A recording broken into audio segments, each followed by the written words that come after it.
Welcome once again to the leadoff man. I'm Vince Lloyd with you from Wrigley Field, and today the Cubs are going to get in yesterday's opening ball game, and the weatherman is being a little more kindly today, at least so far, than he was yesterday. And our leadoff man is brought to us by First Metropolitan Builders, building with Chicago for over 30 years, and by Empire Home Service.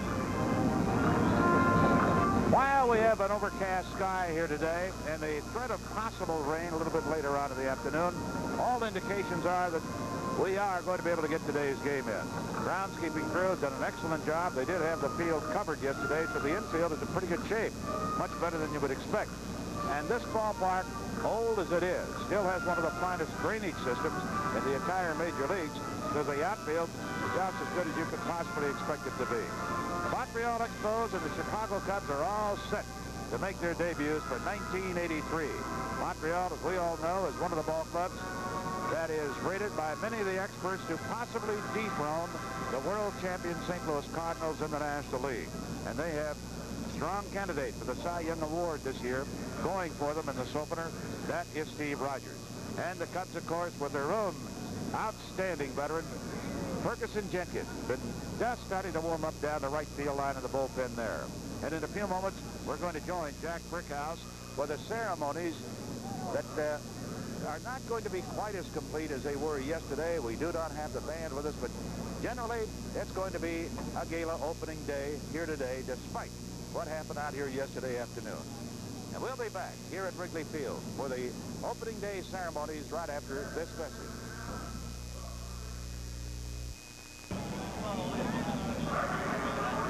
We're back here at Wrigley Field. Vince Lloyd and Jack Brickhouse over on the other side of the infield over on the first base line, introducing the Montreal Expos. So let's join them for these ceremonies. Number 45, and his catcher down there is Bobby Ramos. And now here are the rest of the Expos squad.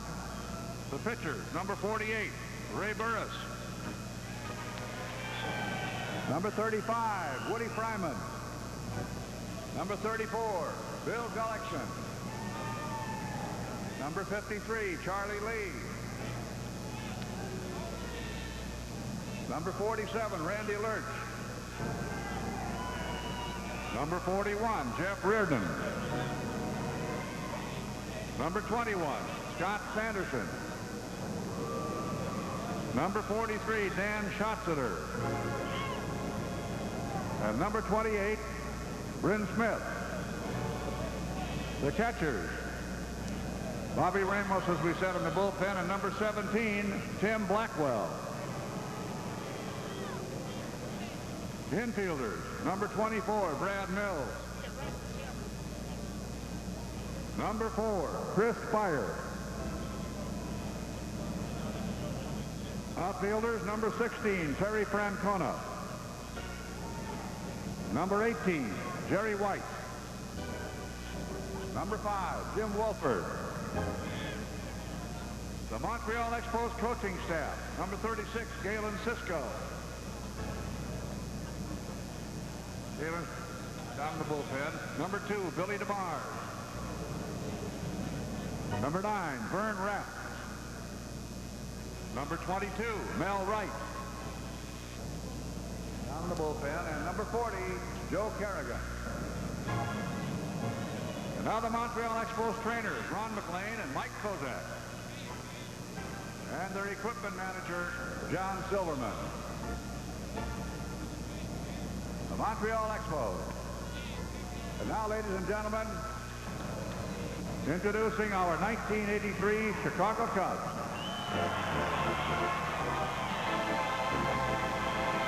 The manager, number 4, Lee Elia.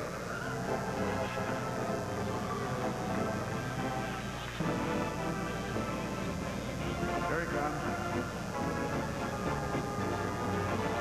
The starting lineup for the Cubs today.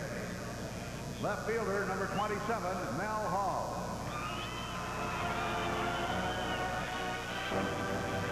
Second base, number 23, Ryan Sandberg. First base, number 22, Bill Buckner. Center field, number 10, Leon Durham. Third base, number 11, Ron Say. Right field, number 6, Keith Moreland. Catcher, number 7, Jody Davis. Shortstop, number 1, Larry Boa. And warming up in the bullpen, number 31, Fergie Jenkins.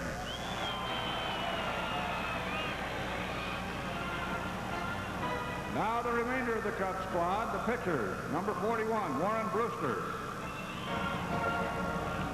Number 39, Bill Campbell. Number 38, Willie Hernandez. Number 32, Craig Lefferts. Number 48, Dickie Knowles. Number 36, Mike Crowley. Number 30, Chuck Rainey. Number 46, Lee Smith. Number 34, Steve Trout. And catching, Fergie down the bullpen, number 16, Steve Lake. Infielders, number 15, Junior Kennedy. Number 29, Tom Verizor. Outfielders, number 21, Jay Johnstone. Number 24, Jerry Morales. Number 20, Wayne Nordhagen. Number 18, Scott Thompson. Number 25, Jerry Woods. And now the Cub coaches. Number 5, Ruben Amaro. Number 3, Billy Connors. In the bullpen. Number 8, Duffy Dyer. Also in the bullpen. Number 9, Fred Koenig.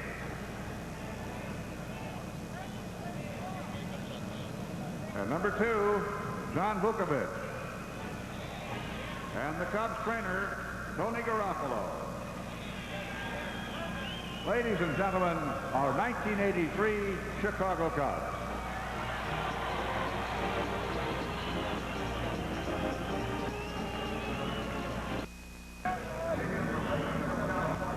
What do you know? The sun is shining out here at Wrigley Field. Let's hope that's a good omen for the Cubs, not only for today, but for all year long. Fergie Jenkins warming up down the right field line. He'll be going up against the Montreal Expos, Steve Rogers. I'm Vince Lloyd, and that's it on our leadoff man for today. Stay tuned now. Harry Carey and Steve Stone will be coming your way with Cubs baseball. Leadoff man has been brought to us by Empire Home Service and by First Metropolitan Builders, building with Chicago for over 30 years. Leadoff man is a WGN television sports presentation. Guests on the leadoff man will receive this R472 FM/AM digital clock radio from Zenith, where the quality goes in before the name goes on.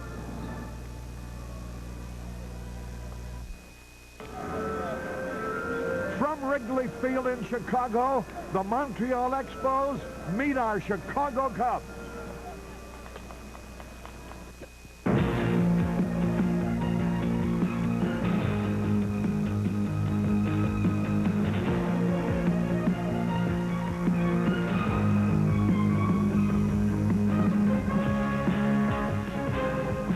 Participating advertisers in Cubs baseball are Budweiser, the king of beers and proud sponsor of the U.S. Olympic team.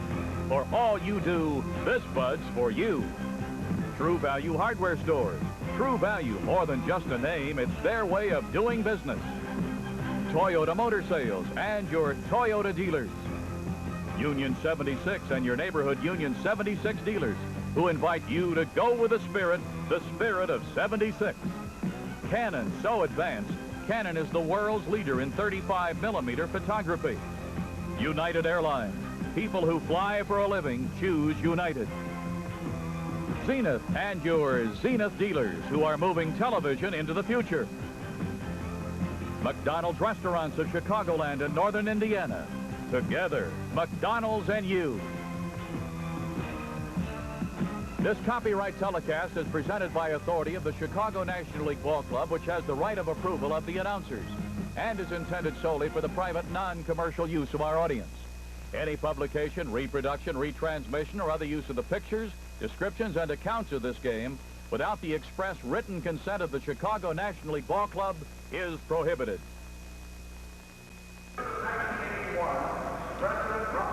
There will be baseball. Hello again, everybody. This is Harry Carey with Steve Stone. We're at Wrigley Field, ready to open belatedly the 1983 baseball season. Oh, that grass looks so green, Steve, and we're going to play baseball. Well, the sun is trying to poke through the haze, Harry, and it looks like everybody's ready. A few folks will be missing this game, unfortunately, with the rain out yesterday. That is a shame.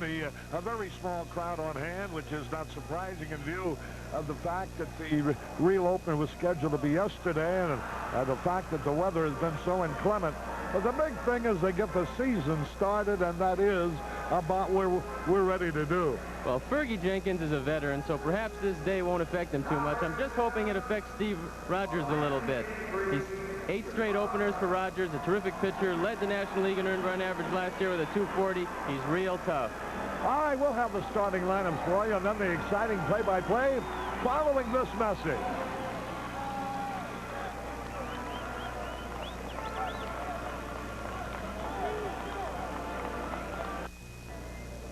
That's my beat. Harry Carey and Steve Stone were at Wrigley Field. There's Mel Hall playing left field for the Cubs. Leon Durham in center field. Keith Moreland playing right. At third base, the Penguin, Ron Say. At shortstop, veteran Larry Bowa. At second base, the graceful Ryan Sandberg. And there's the franchise, Bill Buckner at first base. Behind the plate, one of the up-and-coming great stars, Jody Davis. And on the hill, Ferguson Jenkins.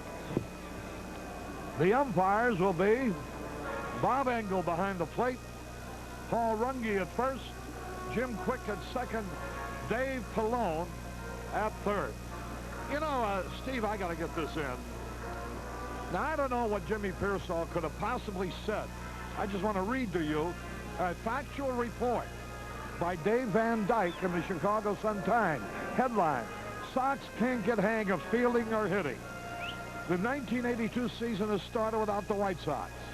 The Rangers awaken to the call, but the White Sox still are tossing and turning in a nightmare of a deep slump. For the second straight night, the White Sox couldn't hit, couldn't field, and couldn't explain what had happened to the team that won 15 of its last 17 spring training games. We're playing bad. What can I say, said manager Tony La Russa. There are no excuses for playing a harsh bleep, whether it's the second day of the year or the 160 seconds at Catcher Fisk. Excuses only work in high school. First pitch of the new season. Fastball inside. Now, that's a factual report by a reporter. What could Jimmy have said that would have been worse than that? The truth is painful. Now the delivery swung. Ground ball. Deflected, baby. Sandberg up, throwing, and Tim Raines is retired. It looked like Fergie might have gotten the fingertip of his glove on that ball to slow it up a little bit. We'll have to get another look, and Arnie will show it to us. Well, Fergie's always been a very good fielding pitcher. It's one of his greatest attributes. Yeah. He did get the end of the glove on the ball. Sandberg comes over alertly and makes the play. So it's 1-4-3 if you're scoring. Here now is another left-hand hitter, Brian Little. He was their player of the spring for the Expos. He was going to bunt. The pitch was low. Boy, there's a fog hovering over the ballpark. But the day is so immeasurably better than 24 hours ago. 1 ball, no strikes. Low. 2 balls, no strikes. Brian Little hit .214 for the Expos last year. They have Raines leading off and left Little at short. Dawson batting third and center. Oliver, the cleanup man, at first base. The pitch. Fastball of beauty. Ronce is playing little, very close on the grass at third base. It's because he's led the last 2 leagues that he's played in bunt hits. If you can see Ron, he's in about 3 steps. Popped it up. Larry Boa calling for it. That ought to be easy. Makes the cut. 2 up, 2 down. It's 45 degrees at Wrigley Field with the wind blowing out of the southeast at 6 miles an hour. So it ought to help the right-handed hitters a little bit.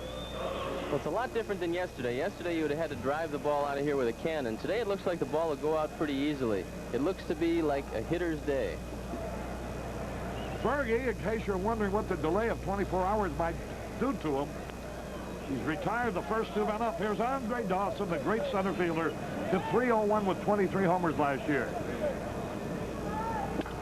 Smashed ball outside third. That evens it up, a ball and a strike.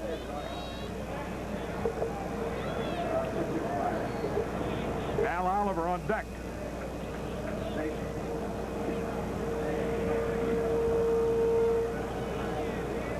That's the way to hit in the spring. Slider just missed outside. 2 balls and a strike. Ferguson Jenkins. It needs 22 victories to reach the coveted 300. Boy, fouled it off the end of the bat. That was a beautiful change of pace. And Andre Dawson is way out in front. There's manager Bill Burton in his first year at the helm of the Expos. Last few years, he was manager of the Houston Astros. Before that, the Yankees. 2-2 pitch. Again, he had him off stride. He fouled it off. Jenkins has won 278 games during his career. Lost 217. Marla Collins makes her first appearance of the year. She gives Bob Engel a supply of baseballs. There she is. She's on the first base side this year rather than the Cubs side. Pretty young lady.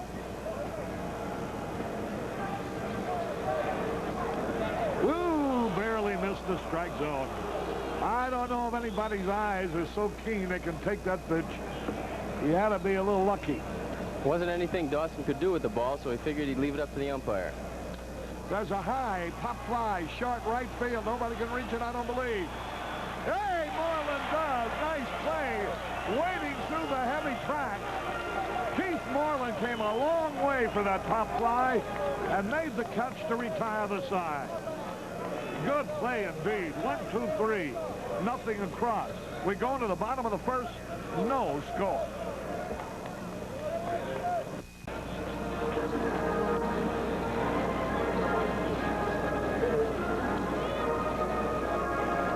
Harry Carey and Steve Stone. Here's the defense for Montreal. Tim Raines in left field. Andre Dawson in center. Warren Cromartie in right. Tim Wallach at third. Ryan Little at short. Doug Flynn, the second baseman. Al Oliver at first. The great Gary Carter behind the plate. And here's Steve Rogers. The last 5 years, he's had the best earned run average in the major leagues. Here's Mel Hall to lead it off. Our sports director, Jack Rosenberg, to my left. In shirt sleeves. That's how warm it is here today. Yeah, I didn't get a chance to finish that story. But first, here's the pitch to Mel Hall. Look where he stands. He had a cut at the first pitch. I asked him yesterday whether he thought he'd swing at the first pitch. Well, Rogers is going to be around the plate. One of his strong points is his control, and I know Mel Hall wants to get out of the box in a hurry. He took a good swing at that first fastball. The most amazing part about Steve Rogers, 13-1 last year on the road, Harry. Pretty hard to beat in the opposition's ballparks. I should say. That's a tremendous statistic. Curve a little bit outside. He changed speeds on it. He does that well. A ball and a strike. Joe Carneo here in the booth with us. Arnie Harris, of course, in the truck calling the shot. Our great cameraman all over the place. Fastball low. 2 balls and a strike. The season is underway at long last.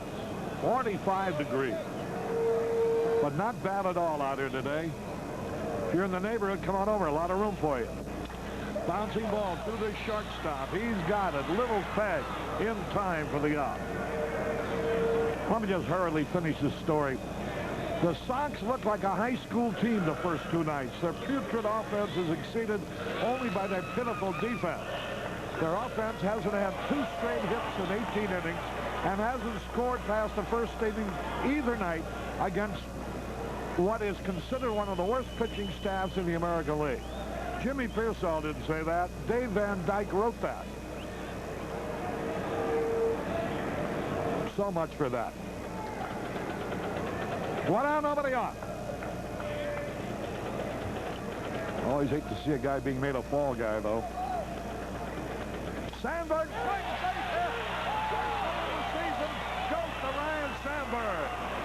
And a way to break in. Now the story there is that last year he went 30 straight times at bat at the beginning of the season without getting a hit. This year, the very first pitch he gets a hit. Over the second baseman's head. It looked like a videotape of spring training. That's all we saw was him taking that inside pitch, a little on the inside part of the plate, and he singles to right center field to start the Cubs off. That's better than going 0 for 30, isn't it? What a difference a year makes. Here's Buckner.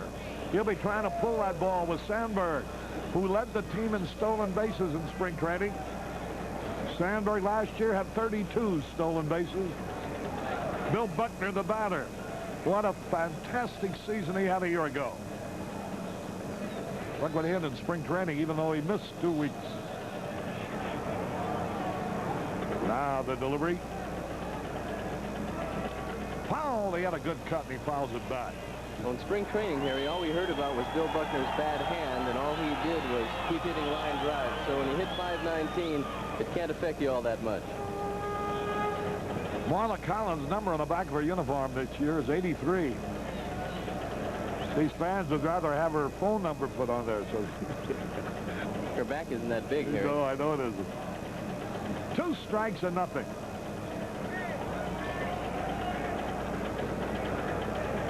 Outside, slow curve. 2 strikes and a ball. To Ryan Sandberg goes the satisfaction. Those cheers are for Marla as she brings the umpire another supply of baseballs.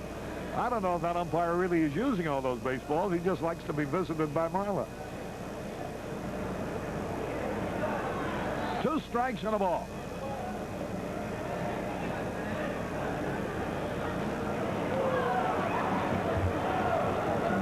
Nice wire wishing us a great season for Anheuser-Busch from Don Nystrom. He runs a Suburban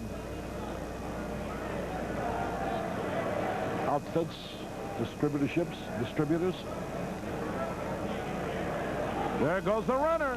Low outside. There's Carter's pass. Save! He beat up Rachel. Holy cow.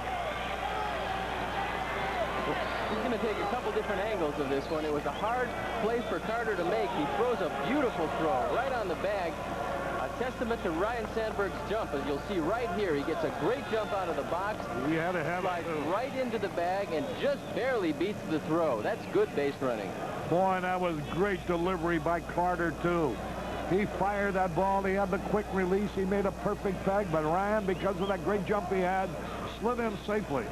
So he gets the first stolen base of the year also. And a base hit would enable him to score the first run. 2-2 pitch to Buckner. Struck him out. Took something off with a breaking ball. He may have chased a bad pitch. Well, Steve Rogers does not throw a changeup per se. What he does is take a little bit off both his curveball and his slider. He's very deceptive. He keeps the ball down consistently, and he had Bill Buckner out on the front foot. He swung over the top of that off-speed curveball. So they're 2 out now. It's up to Leon Durham. Durham last year hit .312 with 22 homers, 90 RBI. The wind is not much of a factor today. The pitch. Slow curve in there. A strike called.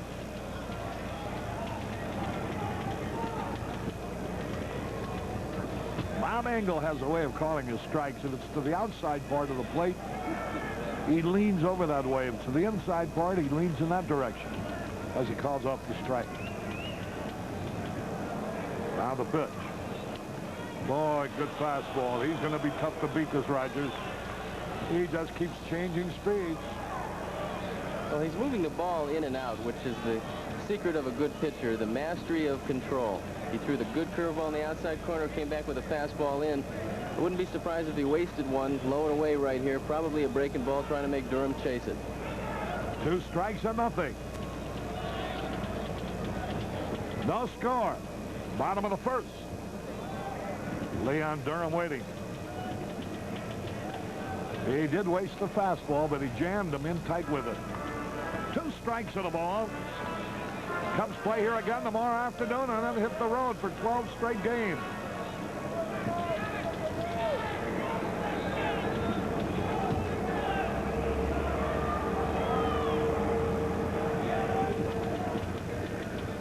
Low, attaboy, Leon. He laid off a tantalizing pitch that time. Pretty nice stop by Gary Carter also. The ball dipped in the dirt 6 inches in front of the plate, and he made a good stop. So we're down to 2-2. In this spot, he took something off on his curveball and got Buckner to chase a low pitch for strike 3. See what he does with Durham. 2 balls, 2 strikes. The slim right-hander, Steve Rogers.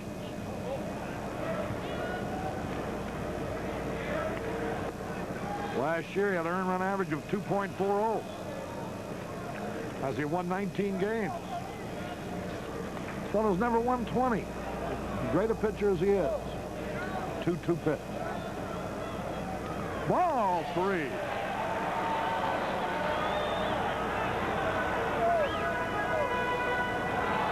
So we're down to a payoff pitch now with the Penguin waiting on deck. 3 balls, 2 strikes.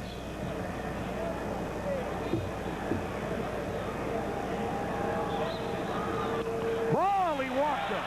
Run saved. Will be the batter with runners at first and second, 2 outs.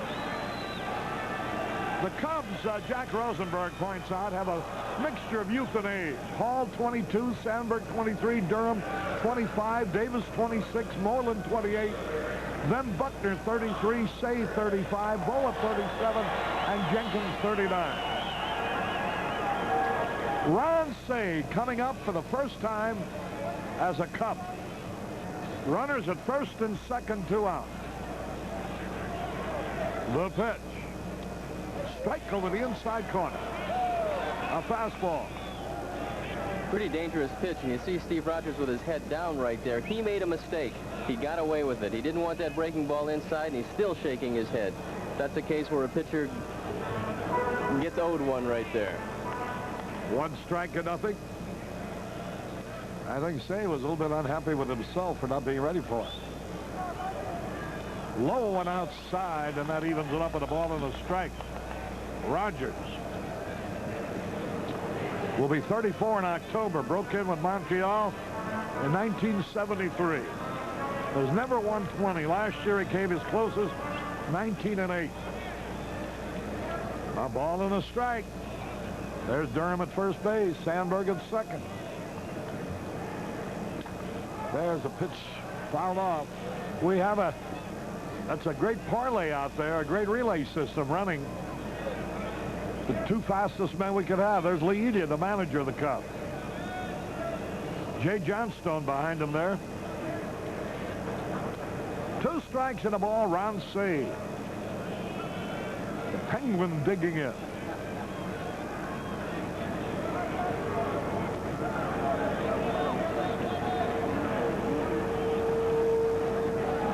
He foul tip, barely got a piece of it. Again, Rogers may have hung a curveball. Pretty good spot for it. If you're going to hang a curveball, it's best to hang it high out of the strike zone. A lot of times, a hanging curveball means one that rolls. It doesn't break very sharply. Say just barely got over the top of that ball, but fought it off, and he's still alive. Rogers doesn't have his rhythm yet, Harry. This is a good time to get him in the first and second inning, because he gets a lot tougher as the game goes on. Runners at first and second, 2 out. Rogers, who got a Bachelor of Science degree in Petroleum Engineering at Tulsa University. Line drive, foul. Into the left field corner. One of the Expos players jumped up on the bullpen bench. Brown was out in front. 2-4 and a slow curve. 2 strikes and a ball. These two guys have faced each other many, many times. There's Sandberg at second, Durham at first. They both can scamper. 2 of the fastest men in the league.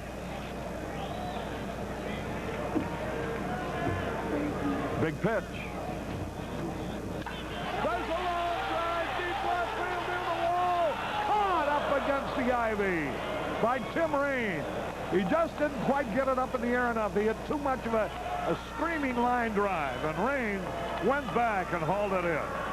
So it is no runs, 1 hit, no errors, 2 left. At the end of 1, no score.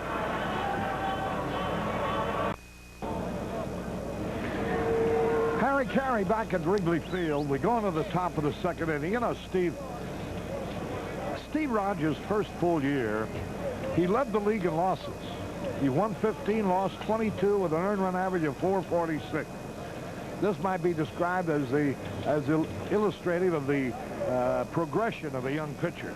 Last year, his 9th full season, he won 19, lost only 8, with an earned run average of 2.40. Well, I think one of the big differences in that particular statistic, Harry, is that now he's got Dawson, Oliver, Carter, Wallach, Cromartie, Raines behind him. In his early days, the ball club was not that good a club. So as Rogers has progressed, so has both the farm system of the Expos and their trades have been wonderful. And the reason they've been able to make some of the trades they made is because of their farm system that came up with promising young ball players. Ready to lead it off now is Al Oliver.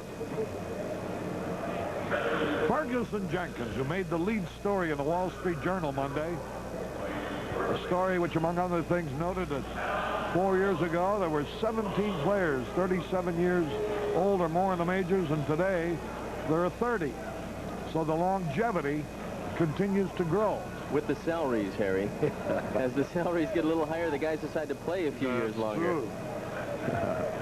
Here now is Oliver waiting. 1 ball, no strikes.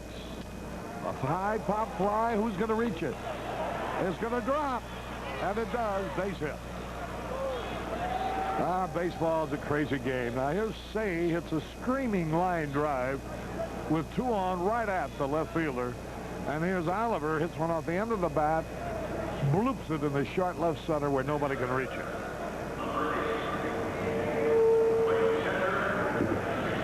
Here's Gary Carter, the slugging catcher, 29 homers last year. He hit 293. The premier catcher of the National League. The pitch. Fastball in there, a strike call. That was a letter I fastball over the inside part of the plate. Carter probably wishes he'd been looking for it. Pretty dangerous pitch to this guy because he's got all kinds of power. He reminds you of Johnny Bench, the way Johnny Bench was a few years back. He can hit for average, hit for power, and plays every day. Got 557 at-bats last year. Here's a pitch, ground ball, deep short, tough play. Force out, that's all they can get. Carter forces Oliver from Boa to Sandberg. You know, Carter has hit a home run in 5 of the 8 opening days that he has figured in. Jack Rosenberg is full of miscellanea today.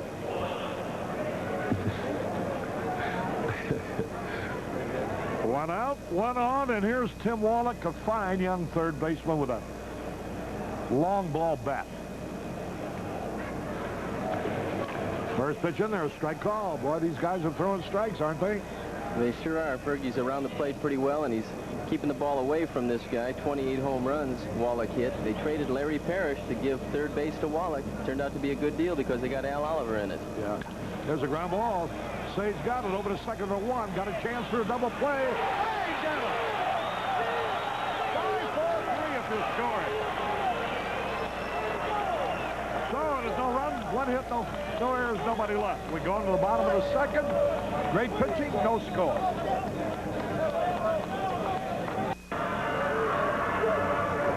There's that double play on the replay.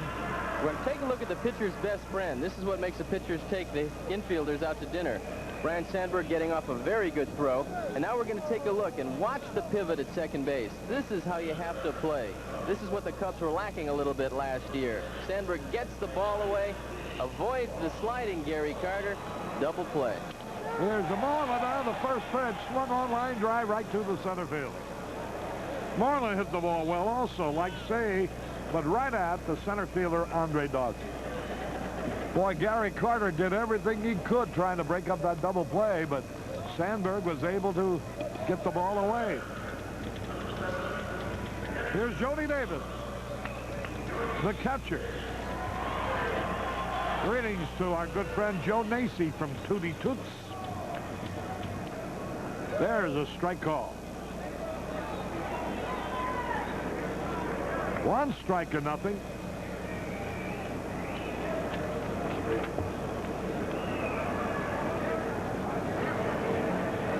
There's a good fastball. He's in the hole.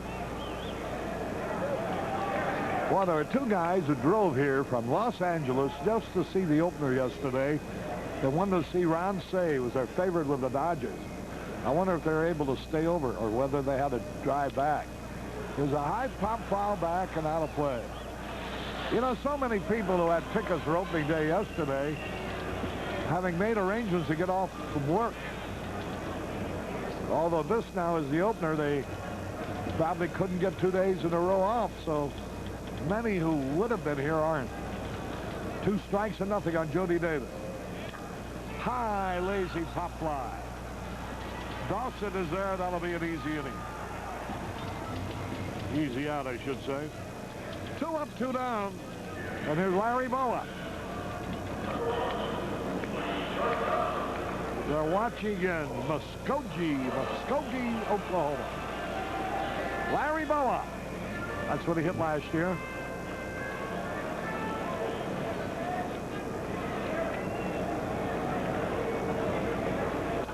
High pop foul back. Boy, that Mike Royko comes up with some great columns. A beautiful one today about just about how fan is, how he is, how hope springs eternal. There's a pitch a little bit outside. A ball and a strike.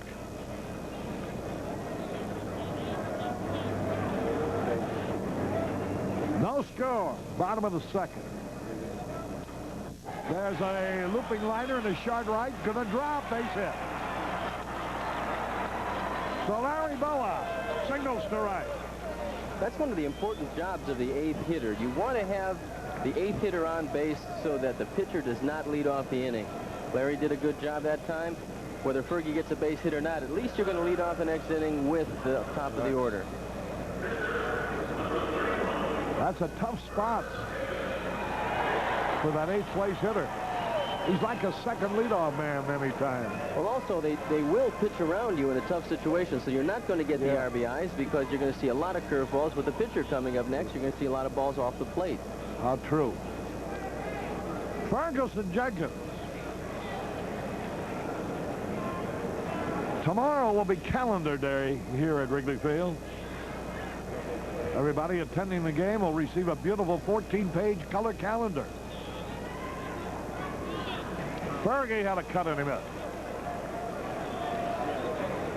The color calendar features pictures of the Cub players, complete home and road schedules, and ticketing information, compliments of Budweiser. That's calendar day tomorrow.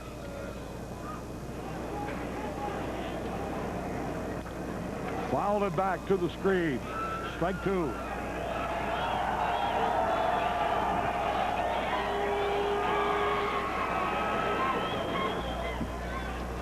Look at that fog. See how heavy it is off the lake? Ballpark looks beautiful. Shame we couldn't have had this day yesterday. High pop foul into the stand. Where's Jim Janik? Is he here today? Usually see him sitting behind the visitor's dugout. Don't spot him today. If he were here, we'd spot him as right. 2 strikes and nothing. A little bit inside. 2 strikes and a ball. It's the only game in the major leagues this afternoon.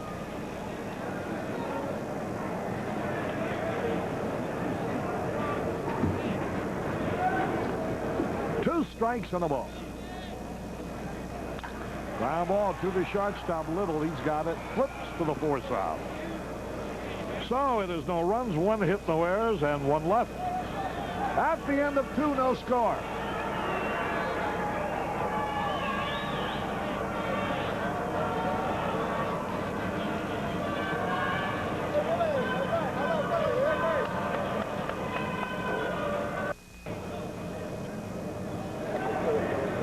Harry Carey and Steve Stone as we go to the top of the 3rd. Look at that get up.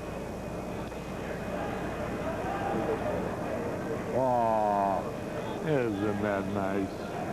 Arnie, how come you pick all these beautiful girls?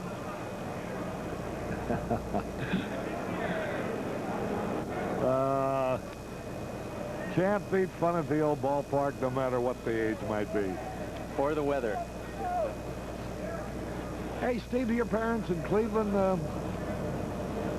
get our broadcast with cable? Well, cable comes into Cleveland, but WGN doesn't. So they are scurrying around frantically to find somebody who maybe on the outskirts of town might get WGN. Yeah, I had a letter from a gentleman. They have the same situation in Little Rock, and they got together and had so many petitions that the cable system dropped one of the other cables that they were carrying in order to get Cubs baseball. All that is mystery to me. I don't know how all that stuff works, do you? Here's Warren Cromartie to lead it off, hitting .254 last year with 14 homers. Tom Seaver had a great outing yesterday, although he wasn't the winner. He allowed only 3 hits and shut out the Phillies for 6 innings. The Mets coming on to win it 2-0, beating Steve Carlton. Well, I understand they didn't even have to announce his name. They just said number 41, and he got a standing ovation. Here's the pitch to Cromartie, and the fastball is inside. Boy, the Candy Man must have been hot yesterday. He pitched a 4-hitter, a complete game, struck out 10. As the Pirates beat the Cardinals 7-1. Ball 2. 2 balls, no strikes on Cromartie. The pitch on the way. Ball 3 is falling behind. Cromartie, a good left-hand hitter. Ferguson Jenkins behind on the count, 3 balls and nothing. Left-hand hitter digs in. Good power. Right down the middle, a strike call. 3 balls and a strike. See where Kenny Landreau and Pedro Guerrero drove in 11 runs between them. Here's a pitch swung and foul. As the Dodgers wallop Houston 16-7. Fernando Valenzuela was the winner, although he wasn't particularly pleased with his outing. I don't think he won that ball game, Harry. I think he got knocked out at 2 1/3 innings. Oh, did he? They got him for 6 runs, I believe. Here's the pitch. Line left field base hit. That was an inside-out swing. And he went to the opposite field with a pitch that looked inside. Well, when you fall behind on the hitter, 3-0, you throw a fastball down the middle. More than likely, as leadoff hitter, you're going to get a fastball. Cromartie guessed right, lined it to the opposite field. Here's Doug Flynn, the second baseman. This fellow's known primarily for his defense, but he can hurt you with the bat, too. How about that San Diego Giants score, 16-13? At Candlestick. You think the wind was blowing out? Well, that San Francisco ball club is much like the Cubs ball club. A lot of offense, and they have a big question mark in the pitching staff. It certainly wasn't solved yesterday. The Angels edged Milwaukee 3-2 last night. Although Milwaukee got only 2 runs, the Angels used 3 pitchers. Hassler came in to get the final man out, and it was Cecil Cooper. Here's a pitch. He started swinging. I thought the runner started a break, and for a moment, Flynn thought he may have missed the hit-and-run sign. He started to swing, then Cromartie came to a sudden stop. 2 balls, no strike. Yeah, that was one of the reasons they say that Gene Mauch was fired for not bringing in Hassler to pitch to Cooper in the final game of the playoffs last year. Here's a pitch. High, pop fly. Moreland is there. Makes the catch. 1 out. So Johnny McNamara, no dummy. The same situation came up last night with a tying run at third and a go-ahead run at either first or second, I forget which. And he brought in Hassler to pitch to Cecil Cooper, and Cooper rolled out to the second baseman to end the game. It'll be interesting to see if he brings him in the 5th next time he faces him, though. Here now, Steve Rogers. Not a bad inning pitcher. They're expecting him to sacrifice. Say is in very shallow. Fergie steps off the rubber. Well, if he doesn't sacrifice and pulls the ball, Say's going to be the most surprised guy in the park. He bunts foul. And Marlon Collins getting a hand as he retrieves the ball. Listen to the band. No one. Don't worry about that girl. No wonder that girl has a lovely figure. All that running back and forth she does.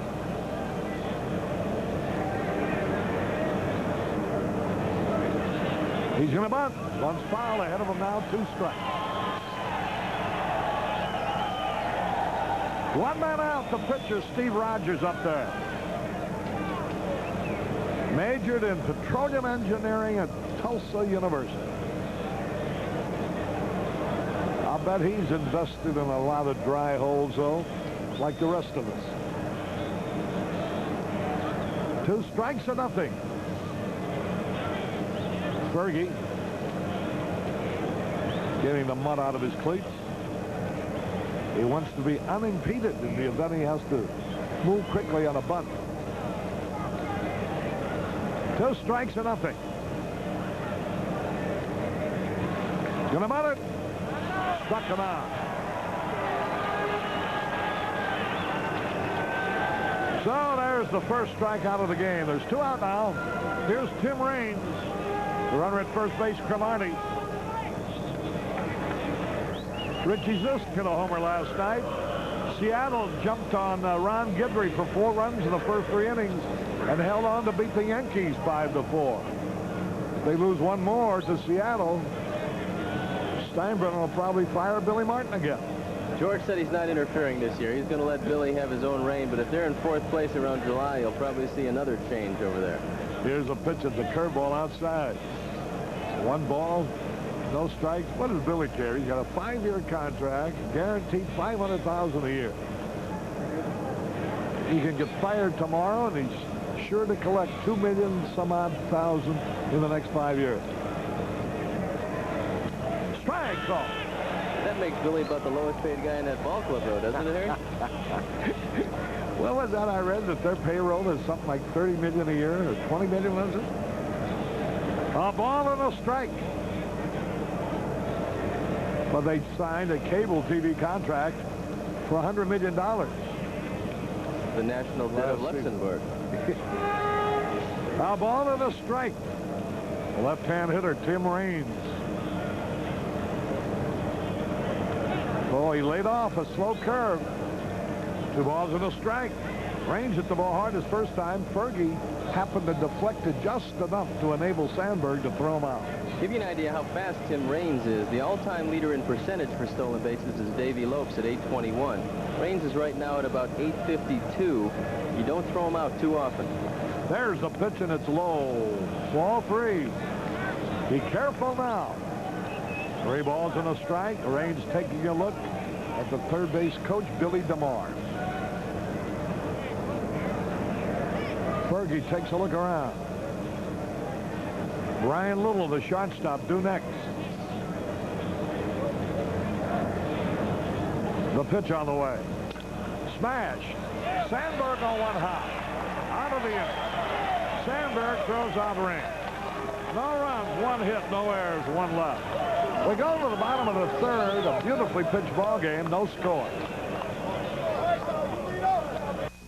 Whether you have one room or the entire house to paint, you can do it all with True Test Easy Care Latex Flat Enamel from True Value hardware stores. This supreme quality latex enamel leaves a durable flat finish on walls and trim. And with its super scrubbable formula, Easy Care is ideal for high traffic areas. Choose the one paint that's right for every room. True Test Easy Care Latex Flat Enamel exclusively from participating True Value hardware stores and home centers.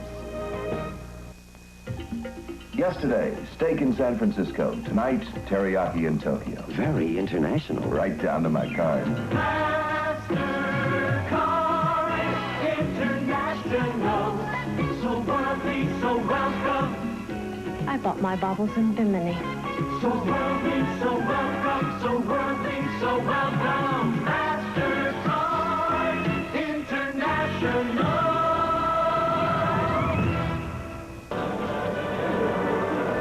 Carey back at Wrigley Field. We go to the bottom of the third, and the Cubs will have the top of their batting order coming up, starting with Mel Hall, who bounced out his first time up.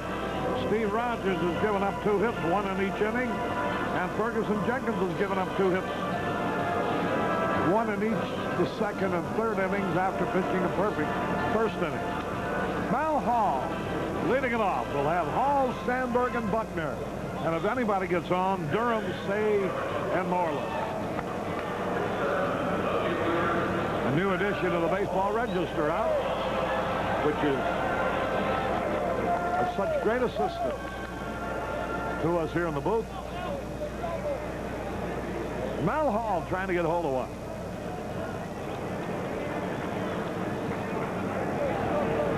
Look at that stance. Boy, you get a good look at it here, don't you? Slow curve in there, a strike call. Rogers doesn't pitch any one pattern to Hall. There's that stance. Another view of it. Slow curve. He's moving the ball in and out on Mel Hall. He's not giving him a chance to look for any one particular pitch in any one particular location.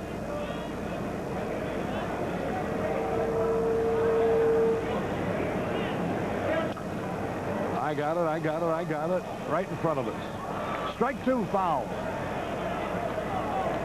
So Hall is in the hole, 2 strikes and a ball.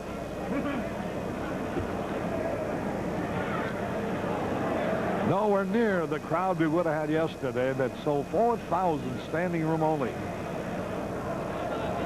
Sure to be a crowd around the 40,000 mark yesterday. Tapped it foul. He was fooled on that pitch. Well, he's really keeping the Cub hitters off balance. You saw he started out Hall with 2 off-speed breaking balls. Then threw that good fastball up and in that he fouled back, and again threw a curveball not quite in the strike zone, just a little bit in front of the plate. Hall battling him, though, fouled it off. 2 strikes and a ball. Line foul. They got around late on a fastball that time.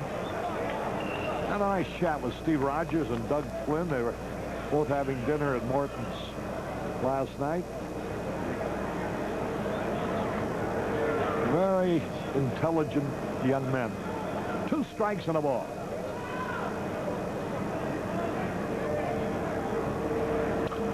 High pop foul, almost had the fastball by him, but Mel got a piece of it. Well, with the stance that Mel Hall has, a lot of people would look at it and say you can throw the ball away from him. But hitters who have an open stance like that, almost without exception, like to take the ball on the outside part of the plate and drive it to the opposite field. Rogers knows that, and he's been crowding Mel with the fastball, throwing it on the inner part of the plate. Big pitch. Struck him out on an off-speed curve. Hall goes down swinging. And boy, this is quite a pitching duel. Here's Sandberg. He got the first hit. Stole the first base. was in scoring position with only 1 out in the first inning, but Buckner struck out. And after Durham walked, Ron Say hit a bullet of a line drive, but directly at range in left field. There's a pitch outside. Tim Walling playing wide of the bag at third. There you see him, almost up on the grass. He tried to bunt, and Walling must have had a hunch. That evens a count, a ball and a strike.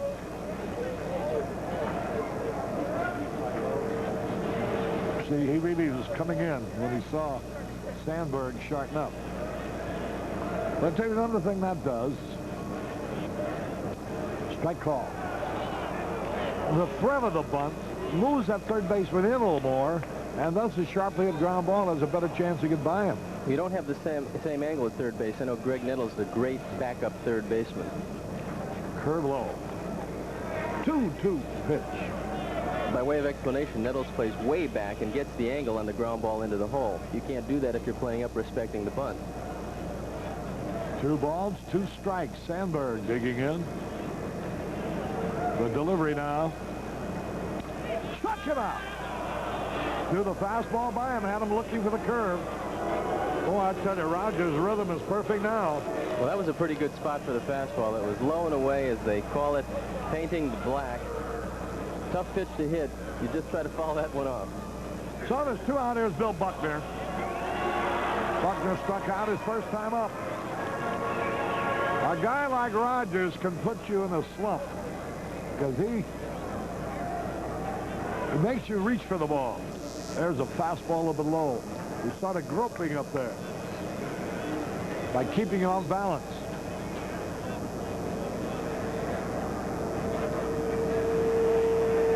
One ball, no strikes.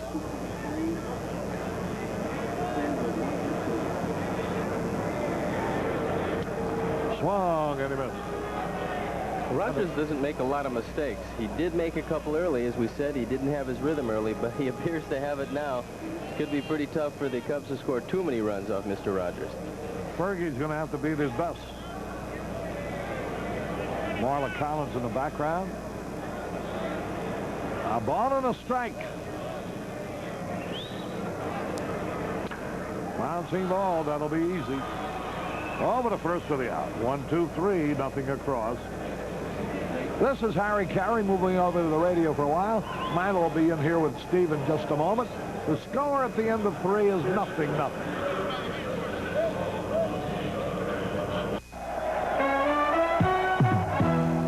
This Bud's for all the guys who keep the action from getting out of hand. This Bud's for you. For all you do, the king of beers is coming through. Yeah, just for you, that distinctively clean, crisp taste that says Budweiser. For all you do. This Bud's for you. Hey, Dad, aren't we carrying the spirit thing too far? Oh, college boy, you wanted to learn the business. Union 76 full service means being here when our customers need us. But it's only 6 a.m. Good tires, sell time, batteries, gasoline tanks. Yeah, it's early, Dad. But cars don't just function 9 to 5 like some people that I know. Yeah, but who needs this stuff at 6 a.m.? You tell me. Oh. Go with the spirit. Morning, Mr. York. Please. It's 6 a.m. The spirit of 76.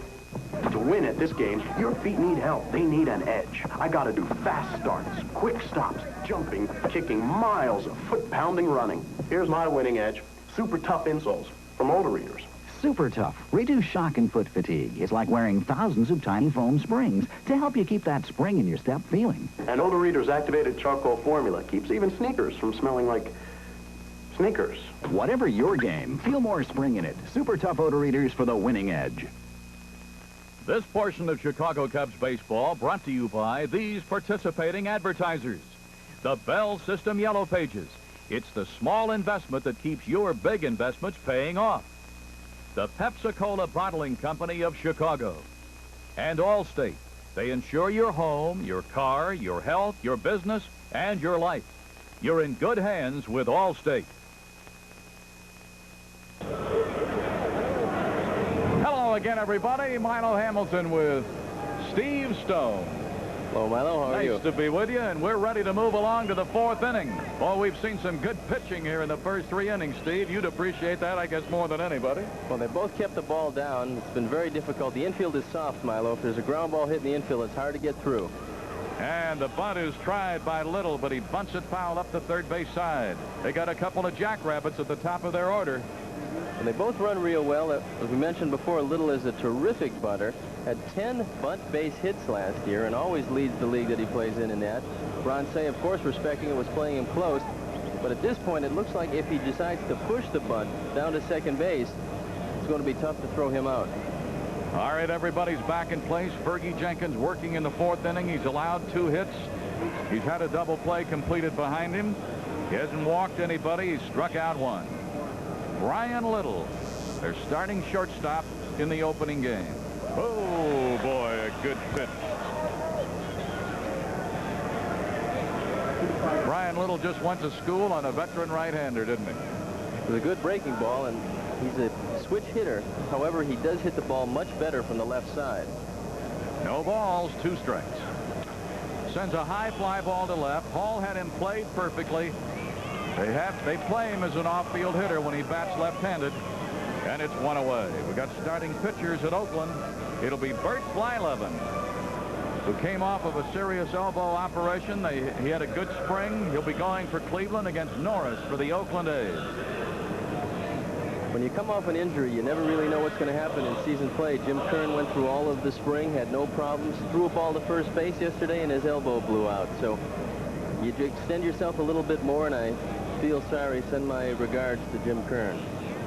Just don't know when something pops out like that how long it'll take for it to come back.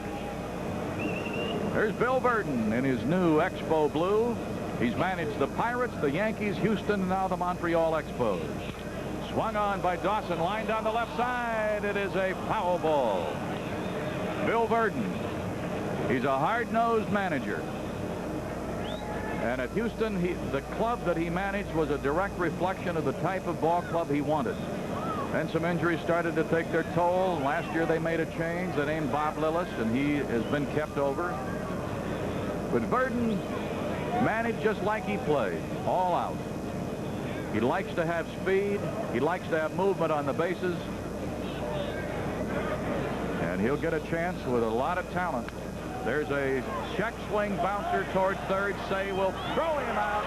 And you got to let go of it in a hurry because Dawson, for a big guy, can run.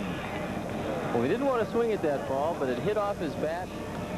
He just took off. Bronce made a very nice play and stayed with it, Milo, because the ground ball at the end, as you'll see, takes a little bit of a bad hop off the lip. Watch the lip right here. Stays up. He makes a good throw and just nips Dawson. You want to keep him off the bases. You bet you do. He might do a number of things as good or better than anybody when you add them all up. If you put it on a legal pad and say, how does he rate in base running, base stealing, fielding, hitting for power, and all the rest, he comes up with some pretty good grades. Al Oliver, base hit in the 2nd inning. You know, I talked with Al yesterday, and he said that Bill Burden has one rule. Go 100% all the time. If you do that, you never have any problems with him. Here's the 2-0, and just missed ball 3. And Al would know that firsthand before he ever got to Montreal because Burden managed him as a Pirate. 3-0 pitch. Popped it in there for the strike, and it's 3-1. Nobody on, 2 away. Well, when that wind doesn't blowing off that lake hard like yesterday, it's a different kind of a day here. Swinging and fouling it out of play, 3-2. We're in the 4th with nobody on and 2 down. Al Oliver, fresh off of a batting championship.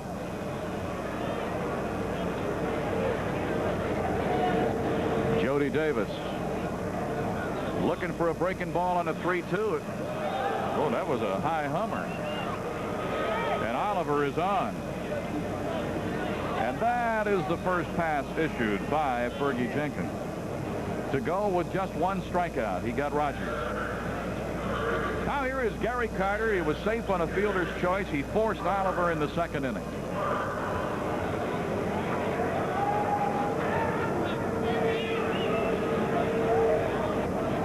Gary Carter. Oh, he really spreads out in that batter's box. 1 ball and no strikes. Fergie Jenkins working in the 4th inning.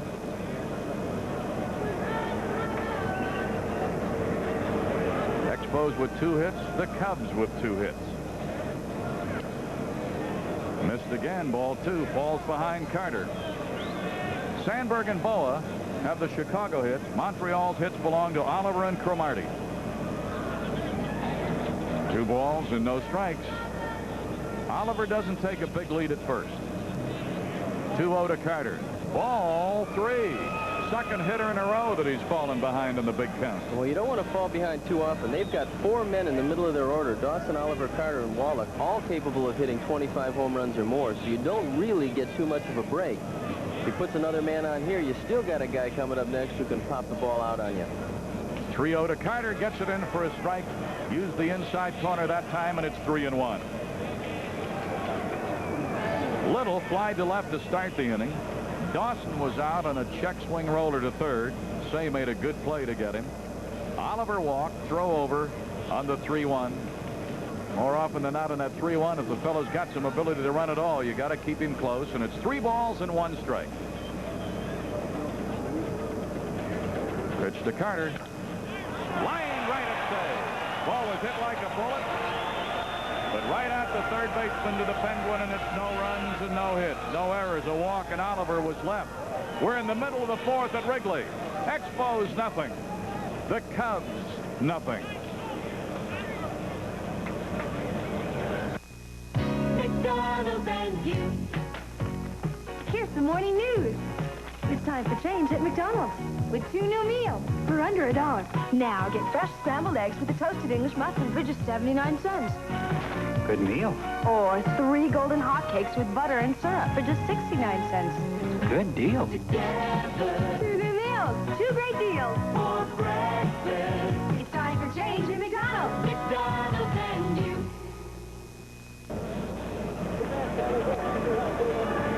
In the bottom of the 4th, Leon Durham, Ron Say, and Keith Moreland are due against Steve Rogers. You see different things happen with different pitchers over the years, Steve Stone. You saw Rogers as a youngster, then you were gone to the other league. What have you seen in his maturity and his progress chart watching him here today?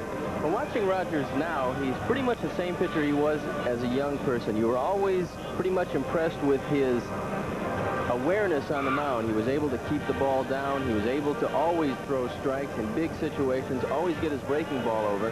The most important thing on his breaking ball, though, Milo, is he can throw the curveball at 2 or 3 different speeds. There's very few pitchers in baseball who can do that and get it over the plate consistently. So he won 15 games as a rookie with a bad ball club. He's still winning the big games. He's got to win 20 games sometime. This is probably going to be the year. There's Lee Elia, the skipper of the Cubs, in his 2nd year as a manager in the big leagues, and Leon Durham getting the welcome as he steps around to step in and start the 4th inning. Durham, Say, and Moreland in the 4th.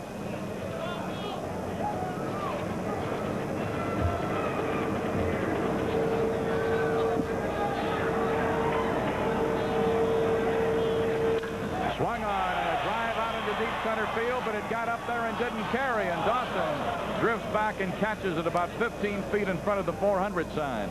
That ball didn't carry as good as it sounded, did it? No, he made got some heavy air here on the ball, but this is a day when the ball's not going to really travel too far. There's a gentle breeze blowing in over the right field wall.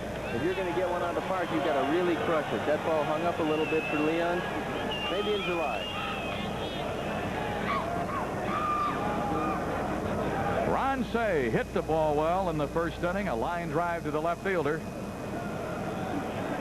There were 2 men on at the time, and they talk about this being a game of inches. Well, it's a game of micro inches when you talk about the difference in maybe a ball going out or not going out. He hit it hard enough, it just didn't get up. No balls and 1 strike. Nobody on and 1 away. 5 in a row retired by Rogers since Boa had the 2-out single in the 2nd. Fouled off up to the right again. He's got the Penguin in a hole at 0-2. Remember, tomorrow it'll be Dickie Knowles against Gullickson. And Arnie, Barney will be on at 1 with the leadoff man. 1 o'clock tomorrow on Channel 9. No balls and 2 strikes. Say batting with nobody aboard and 1 away. Who took something off and got him swinging? That's pitching.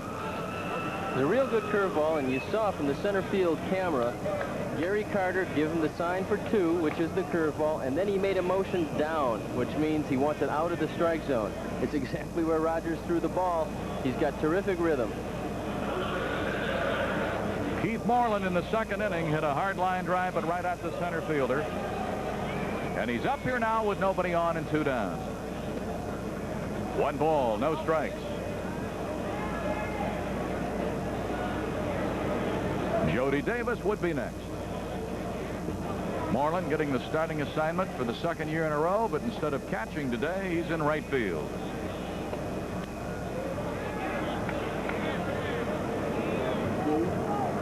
No balls and a strike. Fergie Jenkins, of course, would have to have a fabulous year to reach 300, but he got a chance this year to put a real dent in it. Among the active pitchers bidding for 300 wins, Carlton 285. He pitched well enough yesterday to notch one in that belt, but Seaver matched him, and so did Sisk. Cott has 283, Jenkins 278, and Seaver 264.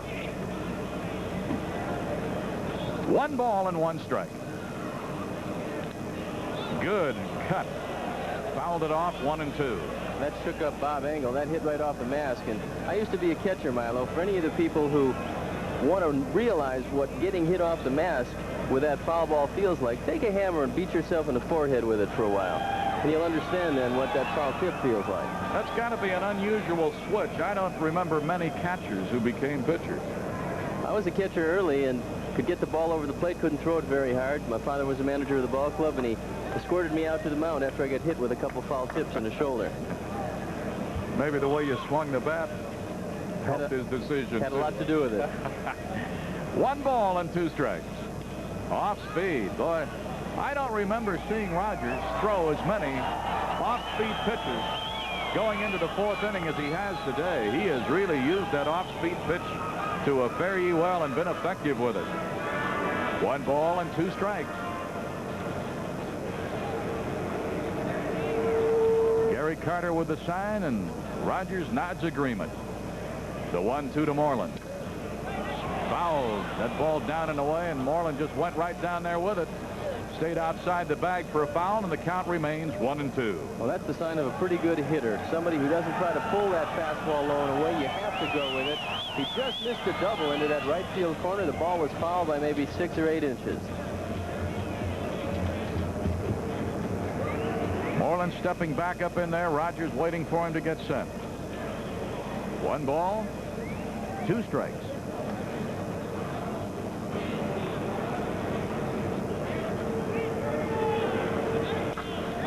Looping fly ball going to drop in right field. A 2-out single for Moreland.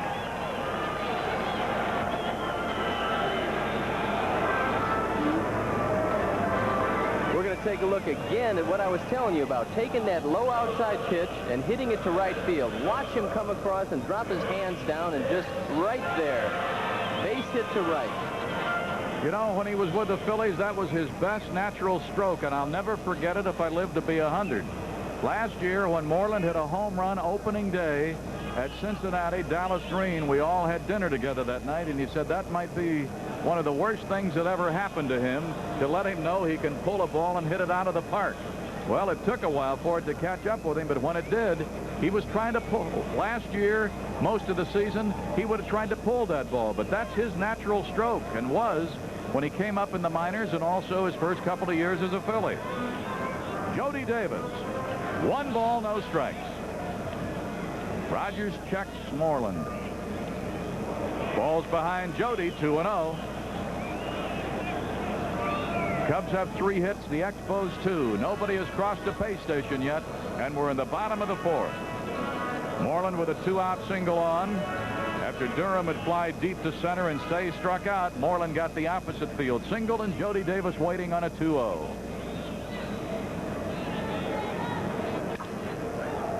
Foul down the left side. He really tied him up inside with that baby. Well, 2-0, you usually look from an inexperienced pitcher. You're going to get a fastball right down the middle. Of course, an inexperienced pitcher doesn't go 19-8 with a 240 earned run average. And Rogers threw him a very good sinker, low and inside. It did tie him up. Just barely got the end of the bat on it. 2 balls and a strike.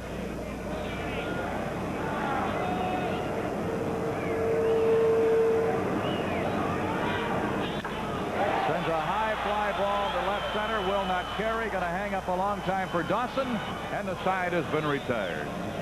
No runs and a hit. No errors, and Moreland with a single was left. We played through 4. Expos nothing. Cubs nothing.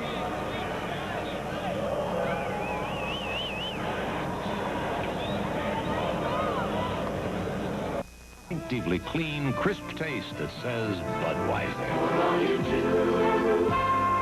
This Bud's for you.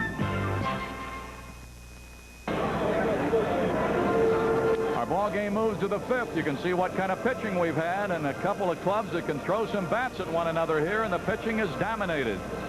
Quite a contrast to some of the games that went on last night in the National, Steve. Well, you got 2 teams with pretty good power right here in the Cubs and the Expos, and yet, as they always say, good pitching stops good hitting, and you're seeing 2 terrific efforts right here from Ferguson Jenkins and Steve Rogers. They're throwing the ball very well, especially for early in the season. We had a 16-13 game last night. We had a 16-7 game. There's a lot of runs being scored around the National League. Tim Wallach, the third baseman who bounced into a double play in the 2nd, will lead it off in the 5th against Fergie Jenkins. Wallach will be followed by Cromartie and then Flynn. We've got a congratulations to Arlene and Milo Hamilton as they celebrate their 31st wedding anniversary today. 31! I've got to hurry, Milo. I'll never be able to catch you if I don't get married soon. Hey, I've been married almost as long as you are old.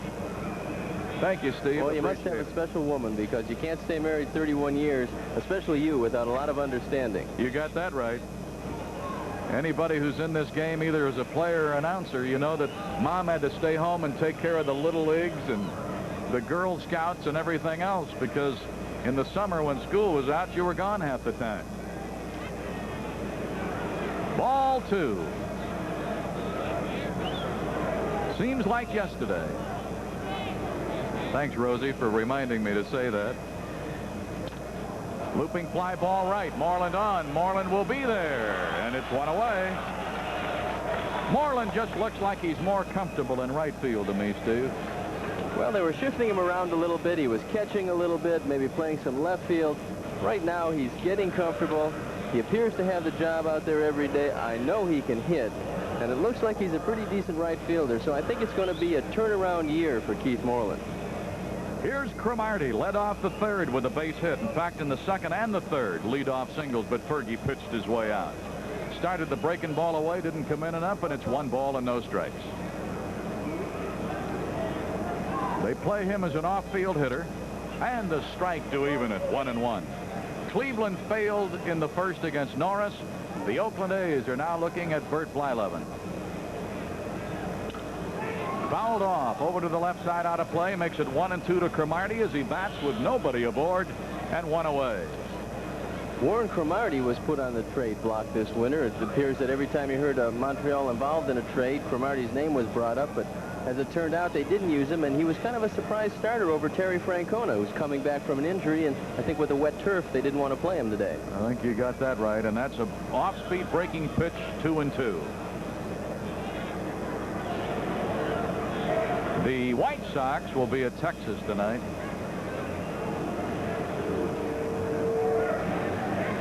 Two. Boy, he pops some leather in a good pitch, good location. Well, it completely fooled Warren Cromartie. That was a good fastball inside part of the plate, and Cromartie does not agree with Bob Engel, but it really doesn't matter what he agrees with. Strike 3, he's walking on back to the dugout. 2nd strikeout recorded by Fergie. To go with 1 walk. Here is Flynn. And a strike. He had a high pop into shallow right that Moreland handled in the 3rd inning. We're now in the 5th. No score. Took something off that pitch. Came inside. Oh, no, he got a call on the help from Runge at first base. So that puts Flynn in a hole 0-2. He's having a word or two with the plate umpire, Bob Engel. You realize that you got a little trivia right here? There's Runge getting a little static, evidently, from the first base coach, Vern Rapp, smiling. Fergie's starting his 18th year in the big leagues, and Runge, the plate umpire, starting his 18th in the big leagues. Bouncer short. Boa will fire, and hey, that was close, but he got him. 3 up and 3 down for Fergie, and we have played into the middle of the 5th.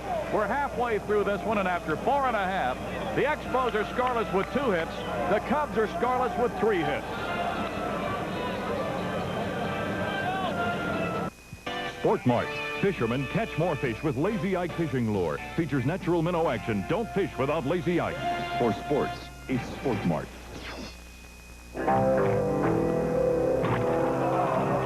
Wallace, you gotta keep him out of there! I'm used to him yelling, but not at me. Watch out! Watch out! Out your bed! Out your bed! Budweiser The best never comes easy. Nice game. That's why there's nothing else like it. Why are more and more new truck buyers selecting Toyota? Value. Right. Your Toyota dealer's got the sport truck with diesel engine efficiency. A truck with 3 across seating that has the biggest standard engine in its class and a 1,400-pound payload. Right now, he's got truck incentives from Toyota that could give you even more truck for your buck. Somebody did it right. Value. Your Toyota dealers got it right.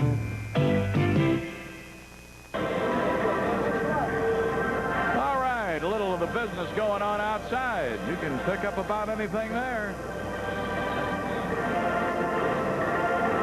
Activity around Wrigley Field.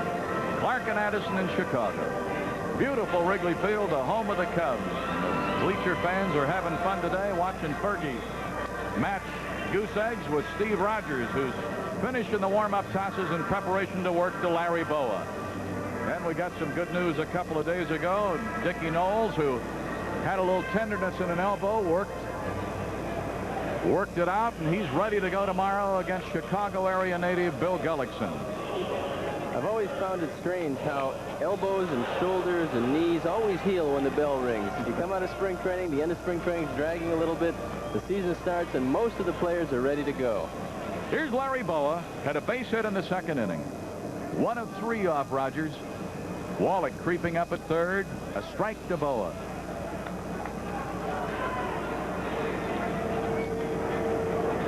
Oh, and 1 to the veteran shortstop of the Cubs, Larry Boa, as he leads off in the 5th inning. Fergie will be next, and up to the top with Mel Hall. A bouncer and a 3-hopper to second baseman Flynn. Throws out Boa, and it's 1 away in the Cub 5th. In 1968, Fergie lost 5 1-0 games, but still managed to win 20. Boy, that's pitching. Wouldn't take much imagination to have 24, 25 wins that year.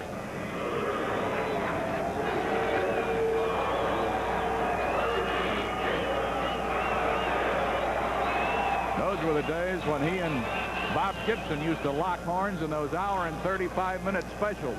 Well, 1968 was the year Bob Gibson had a 112 earned run average, which on AstroTurf is absolutely remarkable. Lined out into left center, the ball will take off, roll almost to the warning track, and Fergie is standing with a double. Holy Toledo, Fergie shows him how to hit.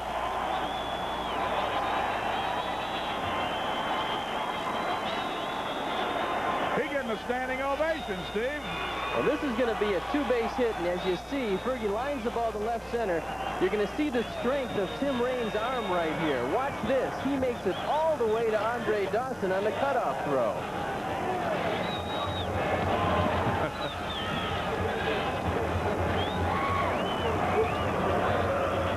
We're not going to see this too often. Fergie taking 2 bases. He gets the go-ahead from Fred Koenig and coasts into second base with a stand-up double. Now Fergie's got that windbreaker on. Well, he said, guys, I gave you 4 1/3 innings to do it. You didn't do it, so I'm going to have to take it into my own hands. All right, Mel Hall looking for his first hit today. In the first inning, the rookie left fielder bounced to short. In the third inning, he was a strikeout victim. Rogers has struck out 4, walked 1. And Mel Hall with that exaggerated stance where he has that right foot way back almost on the line, but then he'll move it, fouls it off to the left side. Against some of the pitchers in spring training, and they were hoping he would adjust a little on his own, he'd bring that foot in maybe 3 or 4 inches. And that'll be a part of his adjustment that he'll have to make. Well, you saw him throw a fastball up out of the strike zone on strike 1, but you can bet when it comes time to go get him, Rogers is going to get him with that breaking ball. That's the Achilles heel for Mel Hall, hitting the curveball. 0-1. And it's 1-1. Atlanta will be in Cincinnati tonight. The Dodgers in Houston, if they've got any bats left, they'll play again in the Dome. Same for San Diego at San Fran. The Phillies and the Mets get the day off, and the Pirates will be at St. Louis. This is the only day game in the National League. And we've got a pitcher's battle going with Rogers and Fergie Jenkins. Whoa, what a rip. He had the good cut there. Took a good swing at a ball that Rogers really, again, made a mistake on. He got it right down the middle. He was looking for the inside corner on that pitch. Hall let him go, and I think that's the secret between a veteran and a rookie player. The veteran gets a mistake and really hits it hard somewhere, and many times that young player will get a pitcher's mistake and foul it back. 1 ball and 2 strikes. Ferguson Jenkins at second with a 1-out double. He has his lead. 1-2 to Hall. Started the breaking pitch up and away, and you could see as he kind of checked his hand, he let go of that ball in a way he didn't want to. Well, it's a cold day out there, and a lot of times the umpires let you blow on your hand to get a little condensation on it, but the curveball slipped out of his grasp. He doesn't have enough rosin on his fingers. Fergie checking to make sure that second baseman or shortstop aren't sneaking in behind. 2-2 to Hall. Oh, that was close, and Rogers wanted the call. That was one of those borderline jobs. We're going to take a look at a hope pitch. This is a pitch that you look at and you hope the umpire doesn't call it strike 3. Oh, brother. I got to say Rogers had a legitimate beef. Pretty good pitch, but Bob Engel called it a little bit low. I'm glad Mel has high knees. Let's see what happens on a payoff.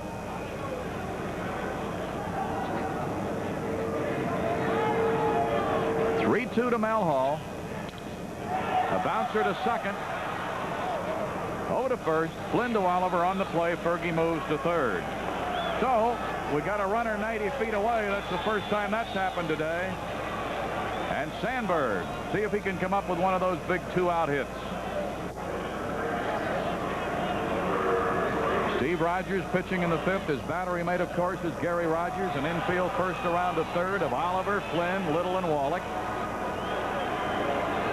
Outfield left to right of Raines, Dawson, and Cromartie. Now let's see if Ryne Sandberg can get Fergie home and break the ice here. Stir right. Sandberg singled in the first and stole second. Third inning, struck out swinging.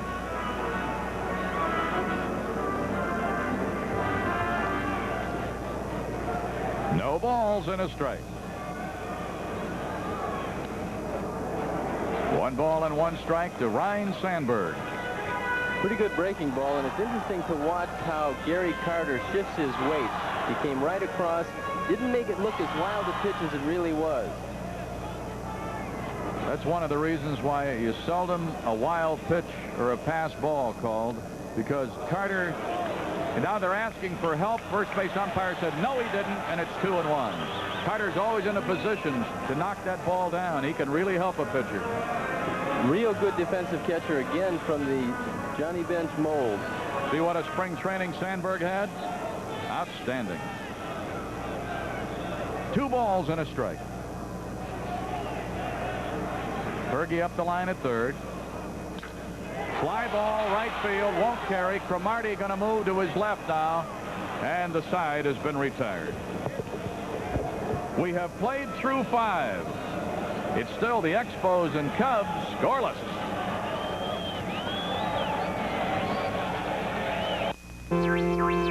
True Value hardware stores have taken the guesswork out of decorating with their new True Test custom color system. It's arranged under natural home lighting for true color selection. Match a basic color to your furnishings. The system suggests harmonizing or contrasting shades, giving you the confidence of an interior decorator. Let the True Test paint specialist introduce you to their new custom color system, exclusively at participating True Value hardware stores and home centers. Come on, Dad. I didn't need college to know gas is gas. Not true, son. Gasolines are well, they're kind of like people. Take Nick there. He's very special. A unique blend of qualities gives him a spirit nobody else has. And 76 gasolines are blended to give them spirit. Thanks, Dad. I'll get it. Hey, Nick, I just learned how spirited our gasoline is. Yeah, kind of like people. Well, take Murph there. He's very special. Fill her up with spirit. Like 76 gasolines, they're blended to give them spirit. The spirit of 76. If you lifted Chicagoland to check the roots of its financial institutions, you'd discover St. Paul Federal is 1.8 billion strong and growing with a powerful St. Paul Express card. Good for instant cash at over 250 locations and offices. And now St. Paul offers you money market rates on checking. St. Paul Federal, one step ahead in the 80s.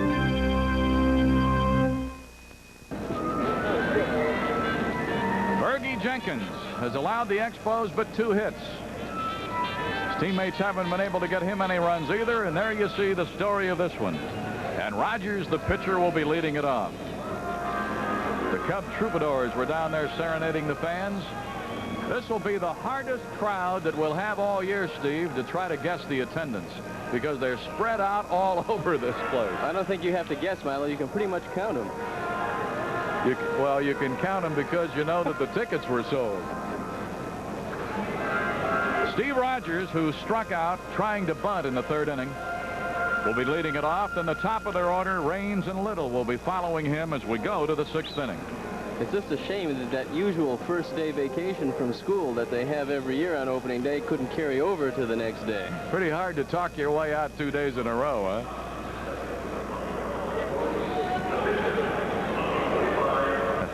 Yeah, yesterday was a legal holiday. Today isn't. So Rogers leads it off against Fergie. Fergie making sure those spikes will bite. He's getting the clay dug out of them. Doing a little housekeeping. He's also keeping Steve Rogers out in the cold a little bit longer. Maybe he can stiffen up a little bit, give us a run in the 6th inning. All right. And the pitch to him started after it laid off of a breaking ball, 1-0. After an inning, Oakland with Norris leads Cleveland and Blyleven 1-2-0. That's the only other game in the afternoon. The 1-0 from Fergie makes it 1-1. Detroit will be at Minnesota. New York at Seattle. Milwaukee at California. Baltimore will host Kansas City. And the White Sox will try to get on the win track at Texas. They've dropped their first 2. 2 balls and 1 strike. You can pretty much tell the respect an opposing pitcher has for a pitcher as a hitter by the breaking balls he throws him. Then after showing him that, he gives him the blue garter, huh? Well, he fell behind 2-1. You don't want to fall behind the pitcher 3-1 by throwing him another curveball. As we take a look at Lee Elia, John Vukovich in the Cub dugout. Vukovich in his new role this year in the dugout rather than on the coaching lines. A sinking liner in front of Sandberg. He throws out Rogers, and it's 1 away. You've had some good players play behind you. You've seen good young players come along. I can only comment on it from the standpoint of looking at a lot of players from a different angle, a broadcast booth over the years, but Sandberg, to me, has as good a natural moves and instincts as any young player you'll see. Well, he just knows how to play the game, and I understand he knew how to play the game from the time he stepped on this ball field. He's got great instincts on the bases. He is our best base runner, and he can do everything there is to do. This is Raines, ball 1. Top of the 6th inning. Oliver led off the 2nd with a hit. Fergie got a double play ball. 3rd inning, Cromartie led off a hit, but then Fergie went to work on the bottom of the order and got out of it. Balls behind him, 2 balls and no strikes. The Cubs in the 1st inning had 2 on but with 2 out, and Rogers got Say to line out hard to left. So that's pretty much any kind of a threat on either side. As a result, no score in this game. Whoa! A sizzling liner. Fergie put up the glove and said, "Look what I found." Woo! This is an example of good fielding position. Fergie just gets the glove up, and this is one that you just hope doesn't come back in the middle of your body. He made a great stab, robbed him of a base hit. That's when you want to step off the mound a little bit and say thank you and then go back to work. Take a big, deep breath. Oh, boy.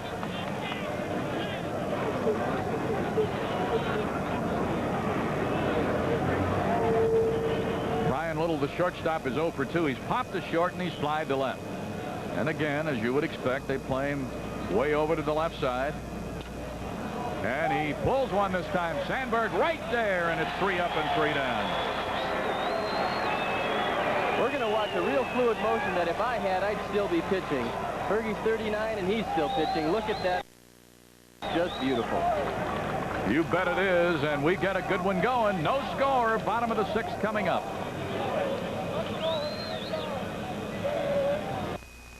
I'm Paul Williams, composer and Grand Prix driver. This is the 1983 Celica GTS. Some good-looking car, huh? And excuse the expression, it isn't short on performance. Watch this. That's Paul. That's the Celica. And for 83, the Celica GTS has a new independent rear suspension, electronic fuel injection, and even more horsepower. You know, when I drive a Toyota Celica, I'm 6'2", damn gurney. Sure you are.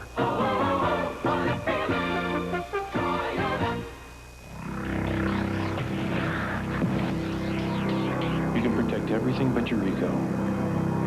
Because they know how it hurts. And they'll go for it again. Bring out your best Budweiser Light. Bring out your best Budweiser Light. The best never comes easy. That's why there's nothing else like it.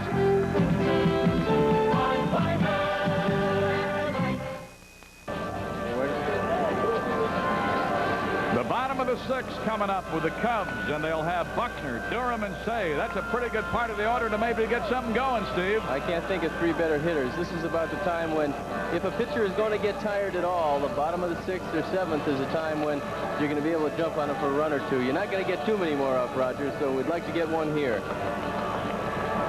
Montreal bullpen. You can bet they've got those long johns on out there today.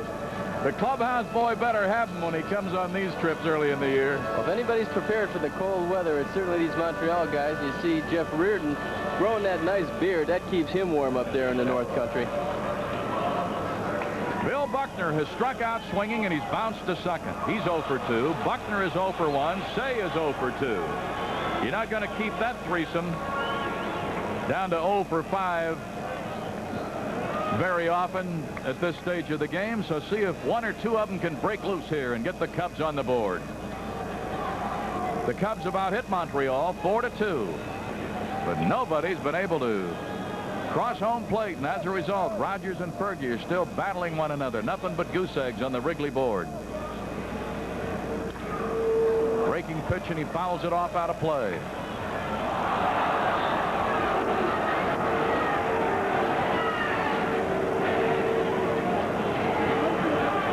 All kinds of nominations go out, and I noticed that some of the Chicago writers, when they made their picks, said they thought maybe Steve Rogers might win the Cy Young Award.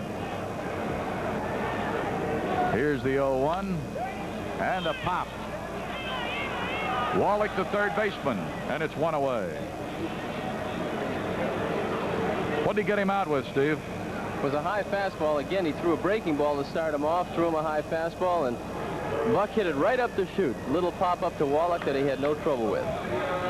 Leon Durham walked in the first inning. Fourth inning, fly to the center fielder. Bottom of the 6th, ball game moving along. No scoring and good pitching. Rogers working to the bull. Ooh, he didn't really swing at that. He was more or less backing away, and it just hit the bat. It'll cost him a foul strike. Remember, tomorrow, Channel 9, leadoff man with Vince Lloyd at 1 o'clock. Second and final game of the series and the homestand. It'll be Knowles against Gullickson. Then it's on to Cincinnati. Montreal, Pittsburgh, and Philadelphia won't be home again till the 22nd. 1 ball and 1 strike. Well, this could be a pretty good sign. If you've watched the last 3 pitches of Rogers, he's thrown all 3 fastballs up out of the strike zone, which means he might be getting a little bit tired. Before, he threw everything around the knees. That ball was up. Fouled it off. That pitch right there with Durham batting might be the pitch he got away with.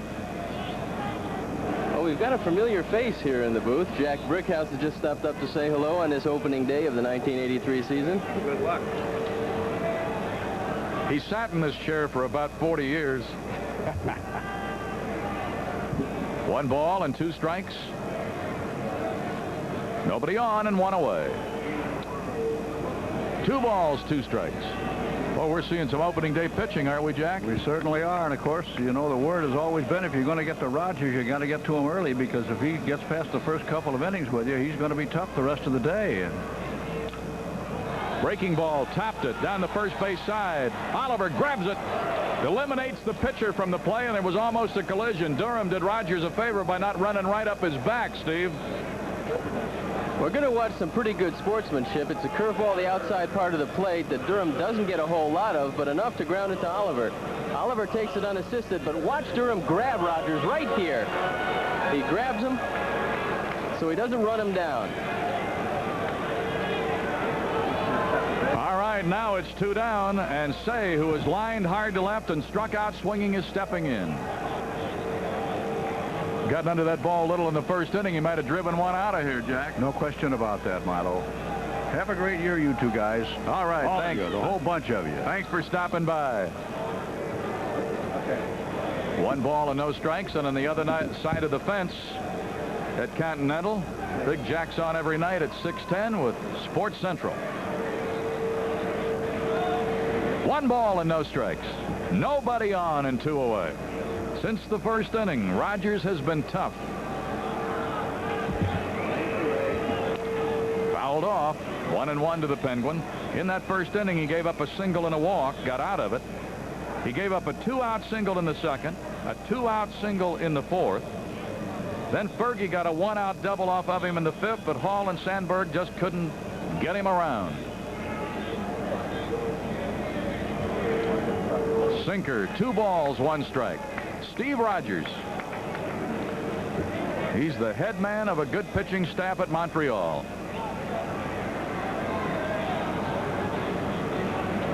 Two balls and a strike. Lined into left center. Penguin may try for 2. He's going to have to hit the dirt. And he got the advantage of a throw that was off target. And he's in with a double. Well, Ron Say alertly watched the last time that Tim Raines threw that ball in left field, realizing he doesn't have much of an arm. He never stops right here. This is very alert base running. He never hesitates and runs. Watch Raines throw. It's not a good throw. It's off the mark. And there's Penguin sliding easily into second base. Not even a play attempted. Watch him again. He just barely hesitates when he realizes Raines is going to field the ball and not Dawson. He gets into second base easily. And gave it that center field slide with that ball going toward the shortstop, and there was never any question. So here is Moreland. He's 1 for 2, and an opposite field single in the 4th inning. Look out, low bridge, and it's 1 ball and no strikes. You got the fans reacting to that a little bit. Nobody likes to see the ball go over the hitter's head, but I haven't seen anybody get knocked down with a hanging curveball yet, so I don't think that was Steve Rogers' intention. 1 ball and no strikes. 1-0 the count. Moreland has 1 of the 5 hits. The Cubs have now out-hit Montreal 5-2. But they've been well spaced by Rogers, and as a result, Cubs nothing, Montreal nothing as the Cubs bat in the 6th inning. Well, this 6th hit to right center field would look pretty good right here, Milo. You bet it would. There's a liner out into right center, but Dawson had a great break on that ball and hauls down the line drive off Moreland's bat. That ball had a little banana in it. That might have been it. But it was hit so hard it didn't have a slice. No runs and 1 hit. No errors in one left. We played 6, and it's still 0-0.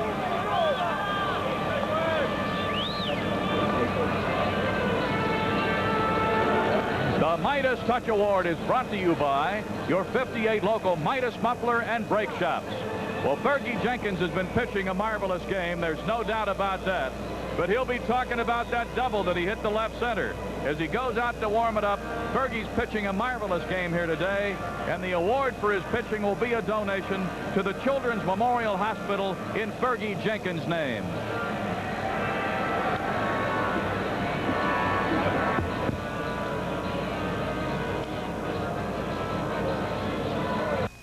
You know, in Midas, we've installed over 48 million mufflers, more than any other muffler chain. In fact, compare us to any of them, and you know what you'll find? We've had more repeat customers than they've had customers. We've done more foreign cars than they've done cars. And with our Midas guarantee, we've installed more free mufflers than they've sold. When it comes to experience, no one can touch Midas. Buy 3 shock absorbers, get the 4th free now through April 30th at your Chicago area Midas shops. Why do 100,000-mile flyers choose United? When I invented the Hobie Cat, I helped a lot more people to enjoy the coast of California. Now United does the same thing, with more flights to the West Coast than any other airline. United flies 22 nonstops and the most wide bodies to California. With all this service, plus advanced check-in, United makes doing business in California a real pleasure. People who fly for a living by United's friendly skies.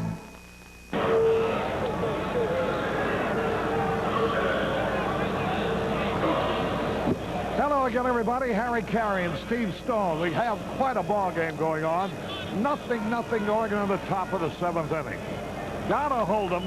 And here leading it off will be Andre Dawson. They have the good hitters coming up. Dawson, Oliver, and Carter, and if anybody gets on, Walling. Kay Joyce, by WGN Sports Department, informs us that over 200 great Cub fans are watching the opening game of the year at Barrel's place in Denver, Colorado. They've advertised in the papers, radio, inviting all Cub fans in the area to be there to watch the game. So we certainly hope they're enjoying it. Well, they've been snowed in for about 2 weeks now, so they don't have much to do with that, Harry. 1 ball, no strikes. The pitch is a little bit low. Andre Dawson, nothing out of 2 in the ball game. Remember now, tomorrow, the final game of the series. Here's the pitch, swung on. Long drive, deep right center field on the run. Durham can't reach it. Here goes Dawson around to second base. He's going to try for 3. A good throw's got a chance. He is safe, but triple. Dawson tripled.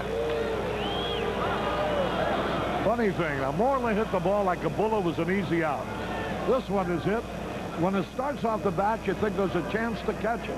Well, I think the heavy footing got to Leon a little bit. He really didn't get to the ball quite well enough. And look at the speed of Andre Dawson. He turns this routine double into an easy triple. Watch the replay again. Another angle. Watch it. Durham going after the ball. So Dawson leads off with a triple here in the 7th. And here is Al Oliver with the infield in. Bill Campbell getting warm. Here's a slow curve in there for a strike call.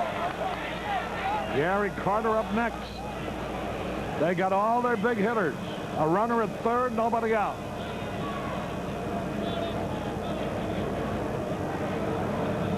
Into the dirt, good save. Randy Lurch, Ray Burris now warming for the Expos. Ray Burris, a right-hander, and Randy Lurch, a left-hander, warming up for the Expos, and Bill Campbell for the Chicago Cubs.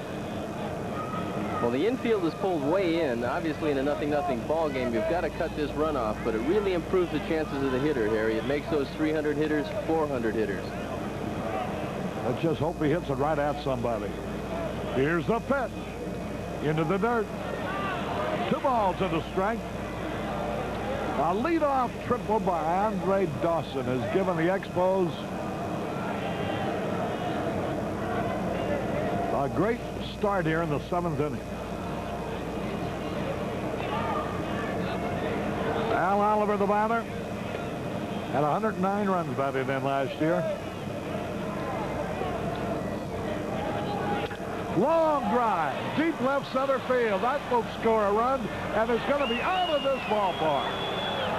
Oliver homered into the left center field stand. A triple and a homer just like that.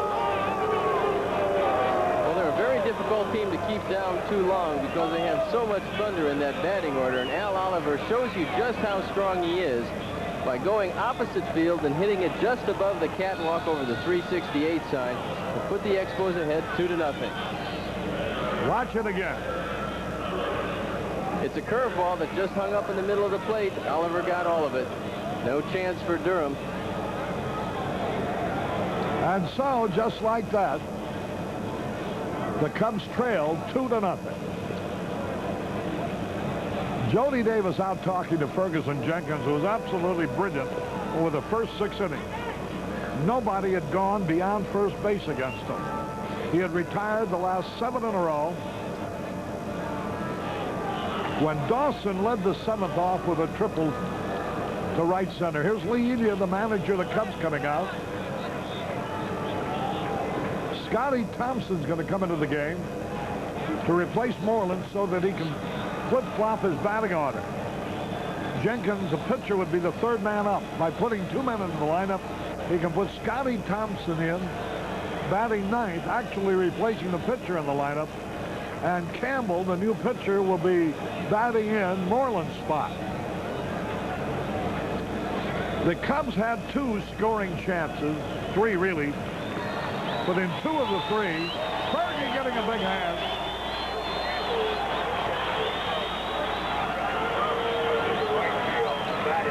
That's what they're going to do. Scotty Thompson will play right and bat 9th, and Soups Campbell, Bill will be the new pitcher and bat 6th. Well, through 6 innings, Fergie Jenkins threw a magnificent ball game, and on an opening game, that's really all you can ask of a pitcher. You got the 2 bad pitches here in the 7th, but you know, you hold this ball club to 2 runs, you're doing a good job, and unfortunately, Steve Rogers has thrown just a little bit better. He hasn't given up anything.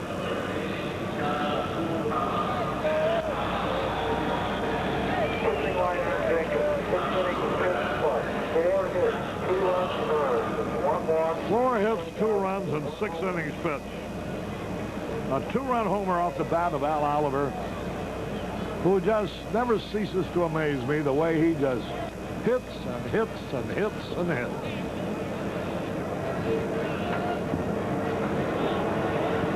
He must have hit about 700 against the Cubs last year. Well, when you look for a team that he hasn't hit against, you can't find any. The only teams he didn't hit against last year were in the American League. He batted .300, I believe, against almost everyone. He started with the Pittsburgh Pirates, had some big years. Then he was traded to the Texas Rangers. Then they traded him to Montreal, where he had his biggest year. .331 last year with 109 runs batted in. He led the league in hitting and also in runs batted in.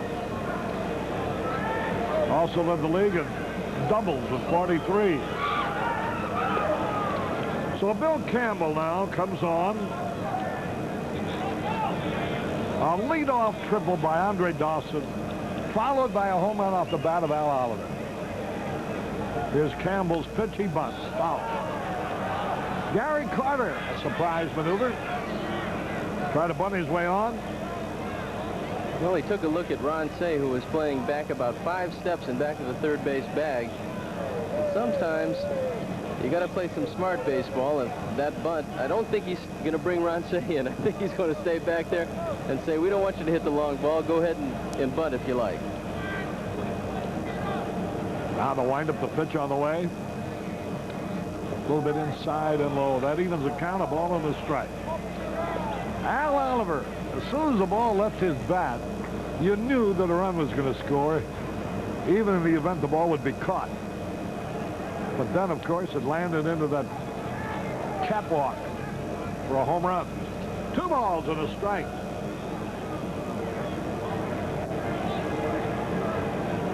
A cool day, but the rain has held off.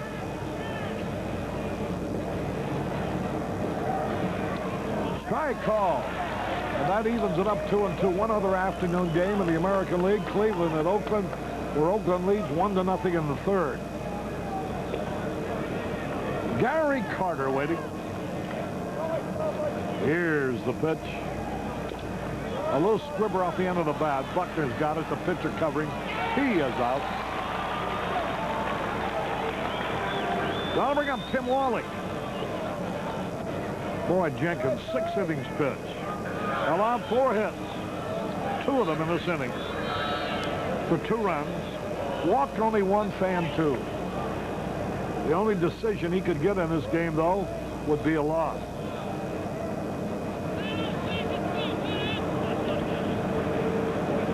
Hopefully he won't get any decision, because that would mean that the Cubs came back to either tie it or go ahead. There's a good fastball. It appears that Bill Campbell is carrying over from spring training the same stuff, because he's hitting his spots, throwing the ball very well at this point. Now the delivery. Slow curve popped up on the infield. Ron Say calling for it. Easy out. The Cubs had 2 chances, but luck wouldn't smile on them. With 2 on and 2 out in the first inning, Say hit a vicious line drive, but right at the left fielder. And then with a man in scoring position and 2 out in the 6th, Moreland creamed the ball, but Dawson, getting a great jump, made the catch easily. Here now is a strike called on Warren Cromartie. We're in the top of the 7th. There's a screwball low. Well, gotta get some runs. We'll have the lower end of the batting order in the 7th. Scotty Thompson will be the 3rd man up. A ball and a strike. Ground ball going down to the second baseman. Sandberg has it. Oh, but a first to retire the side. So it's 2 runs. 2 hits. No error. Nobody left. We go into the bottom of the 7th. The score. Montreal 2, Cubs nothing. All right. Let me hear you. Okay, Ed. A 1. Everybody now. A 2. A 3. Take me out to the ball game. Take me out to the crowd. Buy me some peanuts and Cracker Jack. I don't care if I ever get back all this good for the country. If they don't win, it's a shame, or it's what? The old ball game.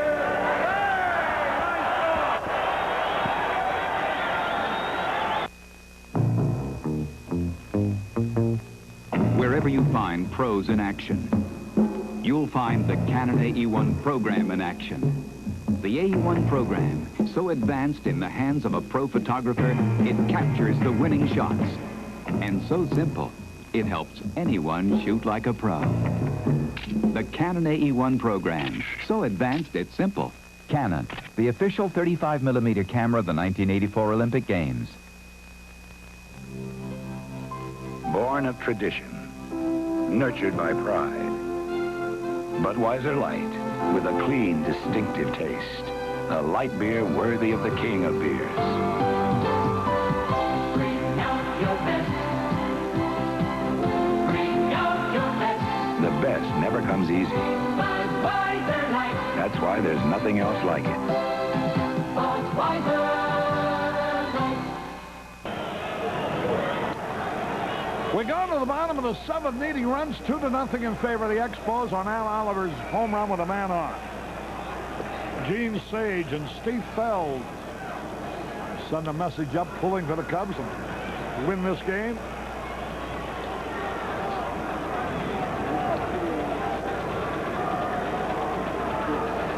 Don Nystrom of Anheuser-Busch Wires in. Jody Davis trying to get something going. Fastball inside. Ball 2. This fellow's walked only one man today. Or make that one is right. He is fanned 3. 2 balls, no strikes.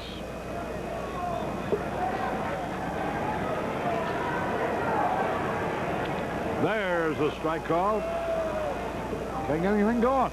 He's had his fastball working, his curveball working. His control is sharp, and now he's got a 2-run lead.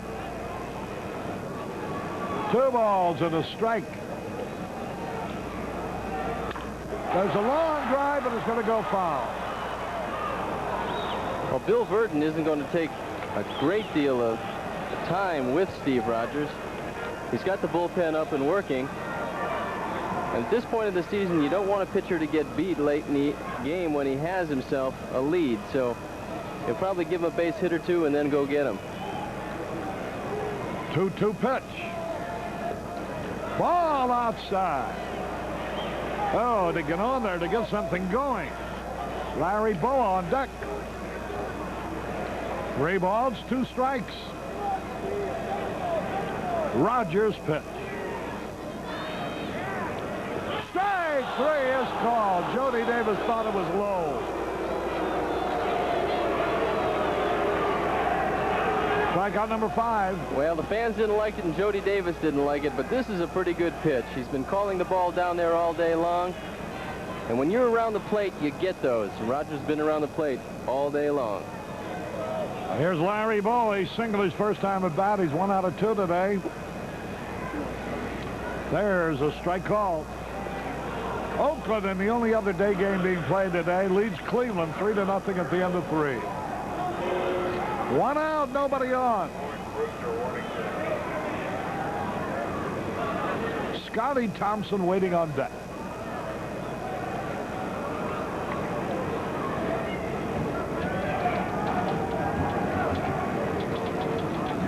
There's a fastball a little bit low.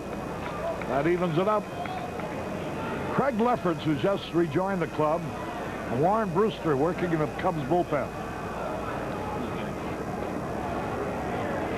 Ball high. 2 balls and a strike. 1 man out. Bottom of the 7th, 2-0. The Cubs are trailing.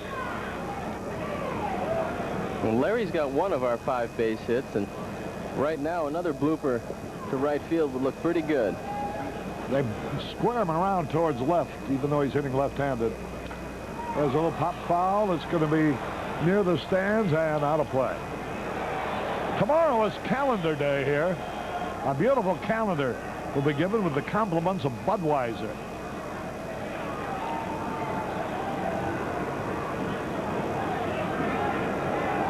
Then the Cubs hit the road for 12 games. 2 balls, 2 strikes.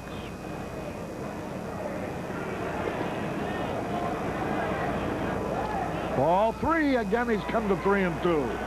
Maybe it's indicative that he might be tiring a little bit. Well, he was getting the ball up a little bit last inning, which showed me he was getting tired. In this inning, again, 2 3-2 counts. 3-2 pitch. Popped it up. On the infield, easy out. Doug Flynn is there. And here's Scotty Thompson batting for the first time. Time running out on the Cubs. They trailed 2-0. Ferguson Jenkins, well nigh perfect for 6 innings. Gave up a triple and a homer. The only 2 men he faced in the 7th.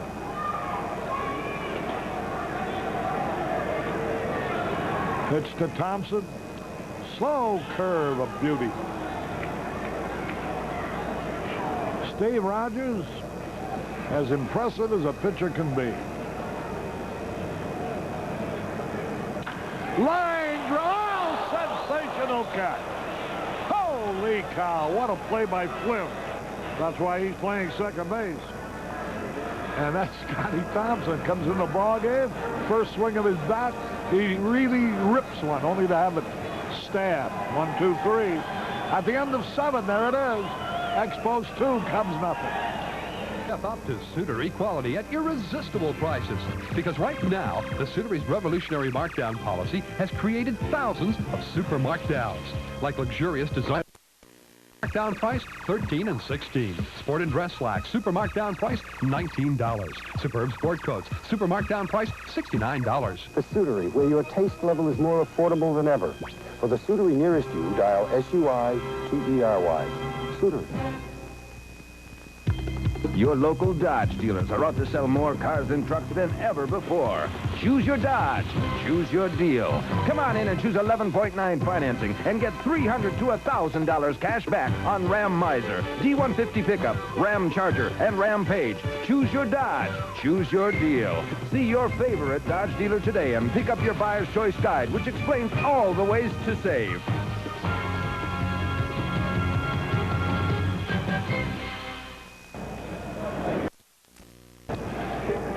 Harry Carey and Steve Stone. We go into the top of the 8th. Got to hold them to have a chance. Boy, this has been a red-hot ball game for this kind of a day. It's been well played, good defensive ball game, and of course the pitching's been excellent. 1 ball, no strikes. Doug Flynn, who made that great catch. Robbing Scotty Thompson leads it off against Bill Campbell. I'll tell you what Flynn means to their ball club, Harry. He played 60 games for them last year, and they turned 49 double plays. He hits the ground ball. Sandberg up. Throws him out. 1 gone. And now the pitcher, Steve Rogers, comes up to hit for himself. Looking ahead to the bottom of the 8th, we will have Hall, Sandberg, and Buckner. Durham, Say, and a pinch hitter for Campbell. So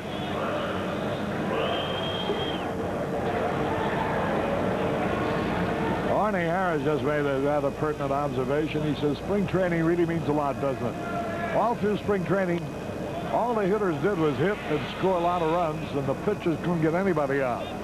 Now the season starts, the hitters can't get any runs, and the pitchers are superb. Here's a pitch fouled off by Rogers. He's in a hole, strike 2.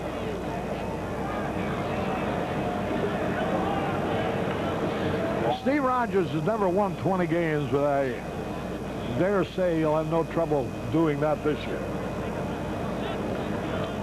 He struck him out swinging. Rogers goes down swinging. Campbell has retired 5 in a row. Well, one of the reasons why he's never won 20, Harry, and this is an amazing statistic, he's never won a game in Atlanta's ballpark. He's gone 10 years without a win there. So maybe this year he can break that jinx and also break the 20 mark. That's rather interesting. And Atlanta is a small ballpark. I can see where pitchers might have trouble, but not a guy as consistently good as Rogers. Here's Raines, and the first pitch is high. 2 out, nobody on. Did you have any parks like that where you never could win? Detroit. I had a hard time in Detroit because of all their left-hand hitters in a good hitter's ballpark. There's a long drive, center field, Durham back, waiting. He's there, 1, 2, 3. 6 in a row retired by Campbell. All we need is runs. We got great pitching. We go into the bottom of the 8th. Montreal 2, the Cubs nothing. Who's got steaming egg McMuffin in the morning? McDonald's and you. And golden hash brown. McDonald's and you. Fresh scrambled eggs, sausage, hot cakes, juice and coffee too.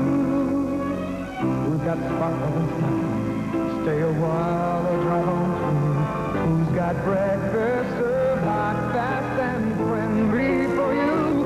Who's got sunshine every morning? McDonald's and you.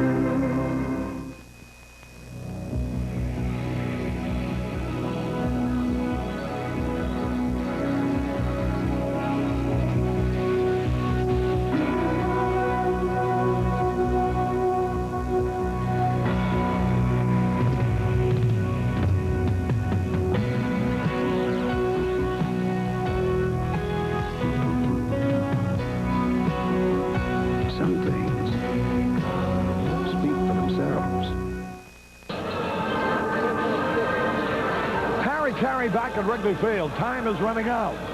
Got to get some runs. Trailing. And the top of the batting order coming up. They proved how quickly you can score runs. Almost 2 pitches. 1 hit for a triple by Andre Dawson. Several pitches later, Al Oliver hits one into the left center field stand. That's how they got their 2. Well, it's time for a little retribution because Rogers has really pitched well to Mel Hall today. He grounded him out to shortstop. He struck him out and had him ground out to second base, so he hasn't got the ball out of the infield yet. It's time for Mel to get going. Rogers, last inning, ran into a couple of 3-2 counts. Woody Fryman getting ready for the Expos, a left-hander. They're getting him ready for Bill Buckner in the event. Buckner and Durham were 2 left-hand hitters back-to-back. Lee Smith getting ready to limber up in the right field bullpen. Here now is Mel Hall.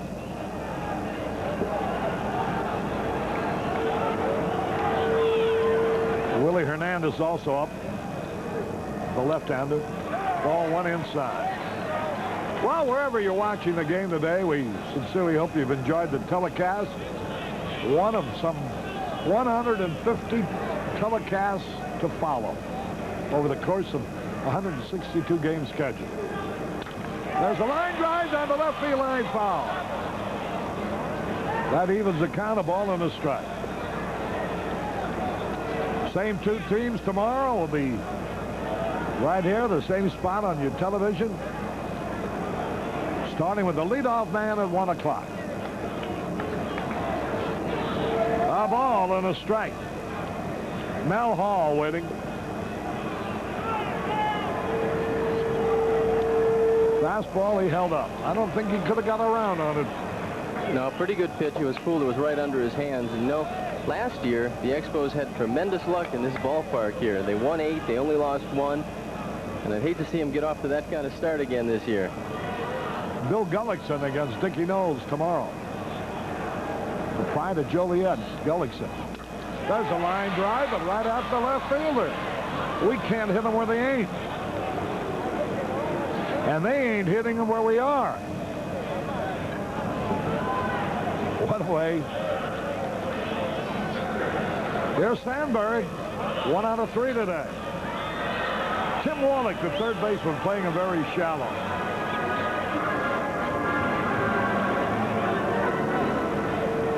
Bottom of the 8th. Cubs getting in the countdown on outs. Ground ball. That ought to be easy. The shortstop, Little, has it. Throws to first in time. Brian Little throws out Sandberg. 2 up, 2 down. That's 6 in a row retired by Rogers. Steve's got one of those walrus mustaches.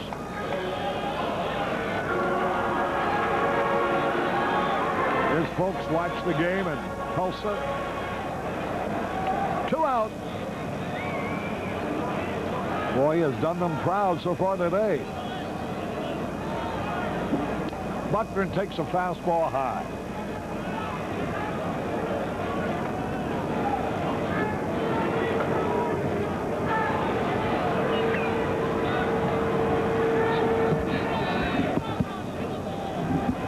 One ball, no strikes.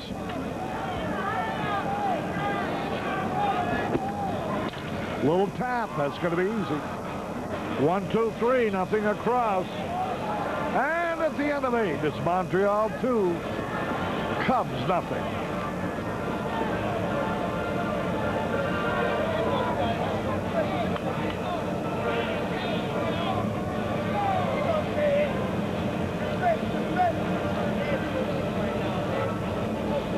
My legs could outrun those logs of yours any day. Could not. Could too. Couldn't. Couldn't. Neither one of you guys can run 26 miles. Look, I won't have to. Whoever runs the farthest wins. And the shape he's in, I only got to run 10 yards. You bet on Willis? Everything I own. George would win with ease if his feet ran like his mouth. Beans don't burn on the grill. Took a whole lot of trying. Now there's a place besides Murph's to get quality 76 gasoline. 76 self-serve mots. But they've got more here than gasoline. What would be, Murph? Ah, a loaf of bread, a jug of milk, and thou besides me, Rosie. Sweet talker. At self-serve mots, you can fill up your tank, stock up on groceries, and use your 76 credit card. Well, Murph, are you going to say those words I'm longing to hear? I sure am, Rosie. Charge it. Go with the spirit. At self-serve mots. The spirit of 76. Time for a tune-up. Tune-up? Want to make sure we aren't burning up money by checking points, plugs, oil. Insurance? Insurance. Insurance? Allstate update. Auto insurance tune-up. Allstate can help you make sure you're getting your money's worth. Just drop off your policy at Sears or any Allstate office. We'll check it out. Coverage limits, price, deductibles. Then you decide. You might drive out with a better value. Now that's a tune-up. You're in good hands with Allstate.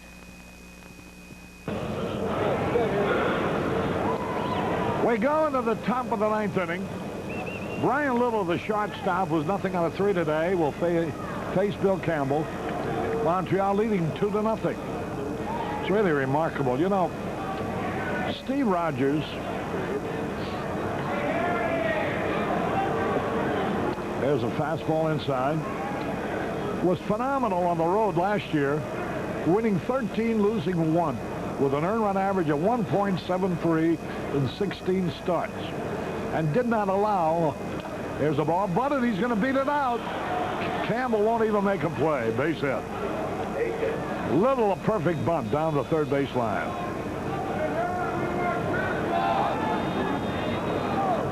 Well, we've mentioned before that he can bunt with anybody in the game, and there you see a perfect bunt. Say was playing him in, had no chance. Campbell best just hold this ball. Here's Andre Dawson, who started it all in the 7th with a triple over Durham's head. On the road last year in over 130 innings, Rogers did not allow a single home run. And you know, the one game he lost on the road last year was by the score of 1-0 to the Reds. I guess Marius Soda beat him.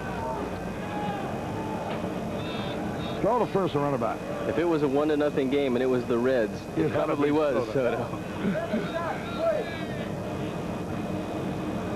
Andre Dawson. Here's Bill Campbell getting ready.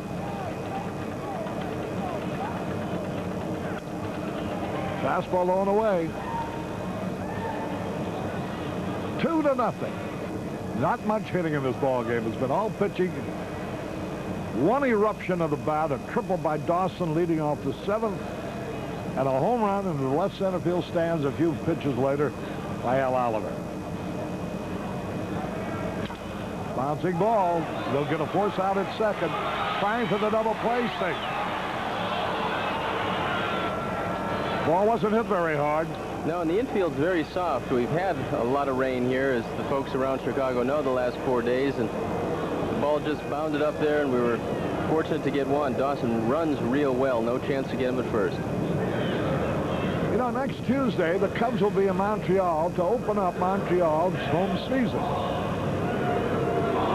Does that mean we're going to have to face Rogers again when they open up, Harry? Well, maybe he'll pitch somewhere else a day or so before we get there. Here's Al Oliver.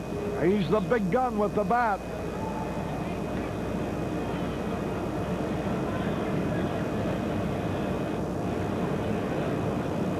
Calendar day tomorrow with the compliments of Budweiser. 14-page color calendar featuring pictures of the Cub players, complete home and road schedules, and ticketing information. Fastball low. Tickets for all Cub games are available by phone. Just call Ticketmaster at 559-1212. 559-1212.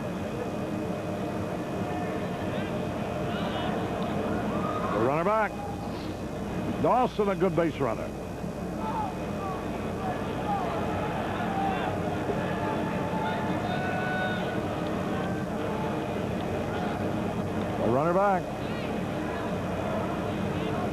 4,802 paid on this dreary day. There's the strike of the need.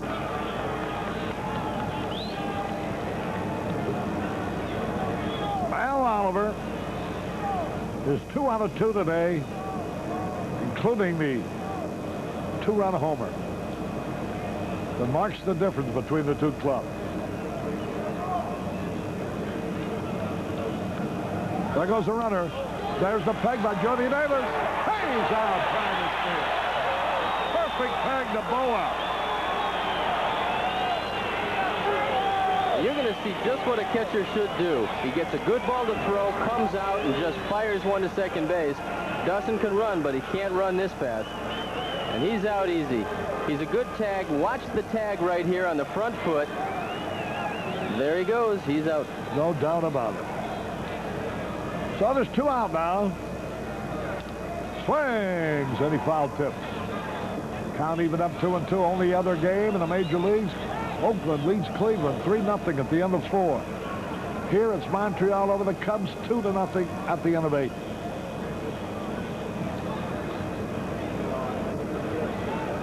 With the Expos batting here in the top of the 9th. 2 out, nobody on, 2-2 pitch. There's another drive. Way back. Might be out of here. It could be. That is another home run by Al Oliver again to the opposite field. He had just made him look pretty bad on a screwball, trying to throw a fastball by him. It's pretty hard to surprise him because he waits back so well, but again, he shows you how strong he is. Hitting the ball out to the opposite field, which is exactly where the wind is blowing. A gentle breeze out to left. Watch this one. Watch Mel Hall trying in vain to run this one down, but the man in the yellow jacket has the shot at it. So 3-0 in favor of Montreal. And here's Gary Carter hitless so far today.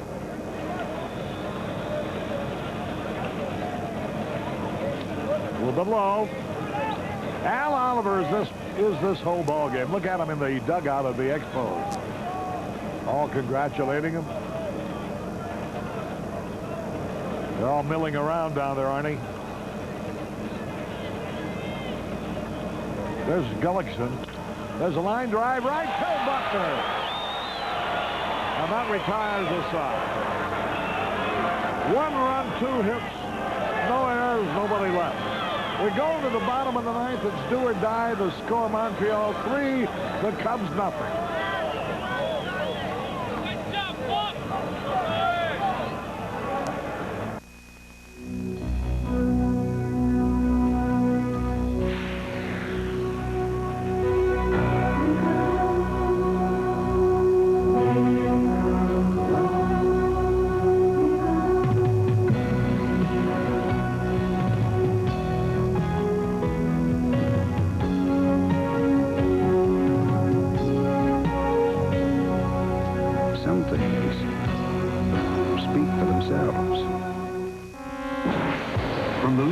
Of technology comes a new generation of video electronics from Zenith. At the touch of a button, the giant screen rises and you enjoy Space Screen 45 TV.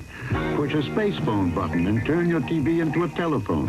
Produce a movie with your VCR and play it back on Zenith's new component TV system with stereo capability. Video high-tech, part of the new generation from Zenith, where the quality goes in before the name goes on.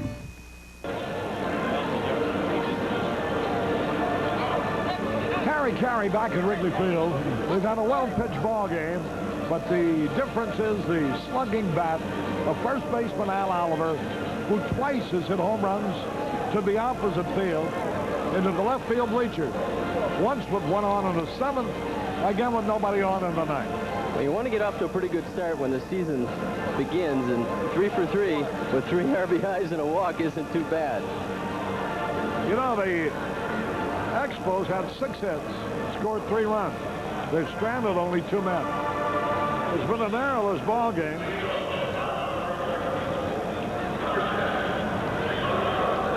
Here's Leon Durham. Well, now Durham saved and then a pinch hitter. Durham walked in the first inning. He's 0 out of 2.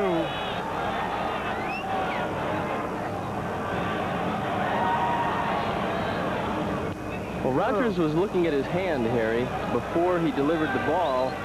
It possibly be that he could be developing a blister on that middle finger. 1 ball, no strikes. Fouled it back, had a good cut. And it's evened up at a ball on a strike.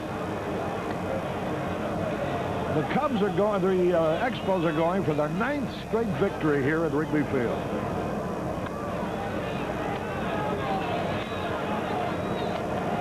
The Cubs beat them here only once last year. Mike Proley was the winner. 12-8. The Cubs did so much better in Montreal against the Expos than they did here. Foul back. 2 strikes and the ball. Nobody on, nobody out.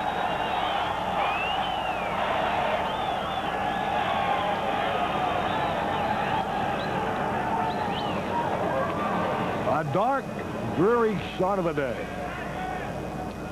Curve outside evens the count. What a Bob Engel has worked a great game behind the plate. The umpire.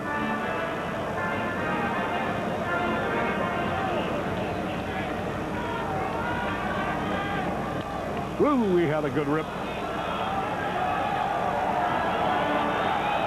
Well, even late in the game, Harry, Rogers is still making good pitches. He's still getting that breaking ball over.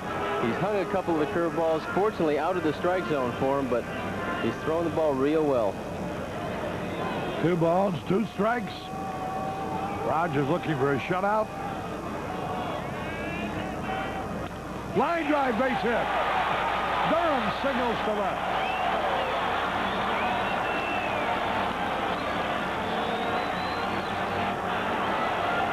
And here's Ron Say, who drilled one in the left center in the 6th for a double.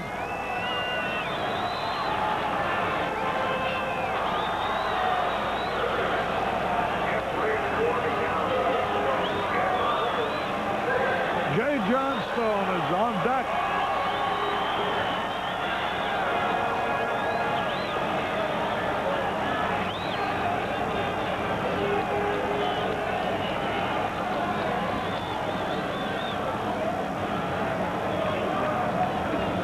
Durham, the runner at first base, nobody out.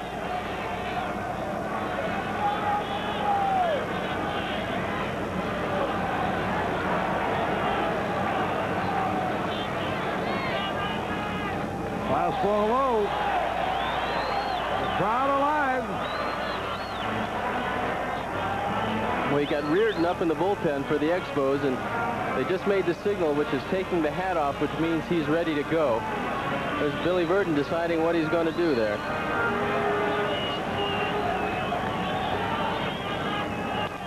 Bouncing ball foul. Rogers had 4 shutouts last year. Total of 32 during his 10-year career.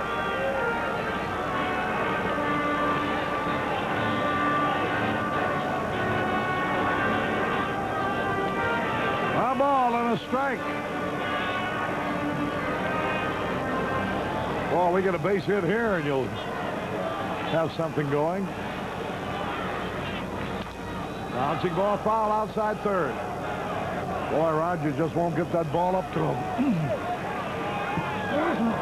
Everything around the knees. He's looking for the double play ground ball.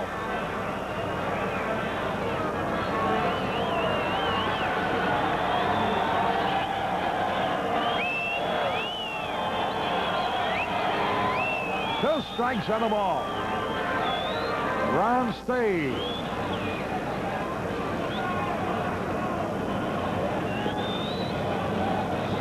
Is out of the batter's box.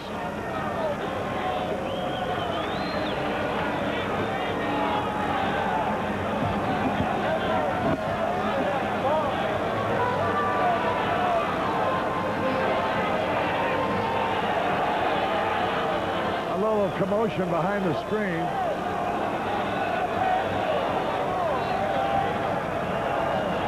Rogers ready. Whoa, what a a pickup by Rogers out at second base. No chance at a double play. He took a base hit away from save. That ball was hit like a shot right at Rogers' legs, and somehow he got down to pick it up. Well, we've seen two great fielding plays right here. Rogers stops a ball that's ticketed right through the middle, makes a low throw so we cannot have a double play, but Durham goes down and breaks it up real well. Here's the low throw, and watch Durham going into second base real hard to make sure that Flynn cannot get the ball away. Here's Jay Johnstone. Batting for the first time. Fouls it off. 1 strike to nothing. And that's how a pitcher helps himself, Harry, because that was a fine play right there. That was runners at first and third with nobody out. Had he not come up with the ball, he made a one-handed pickup of a ball smashed right back up the middle. Cubs have given some tough luck today, and that's why they don't have anything on the board. Held up, slider inside. Bill Campbell worked 3 innings in relief, allowed 2 hits, 1 run. That run was a homer. Well, the Cubs pitching has been fine today, but Rogers has stopped them cold. Ground ball foul outside first base. He's got a fine sinker along with everything else. He always keeps the ball right a little bit below the knee and makes you really work to get a base hit off him. He doesn't give you a whole lot of gifts. And judging by the fact that we only have 6 hits, there weren't a lot of gifts today.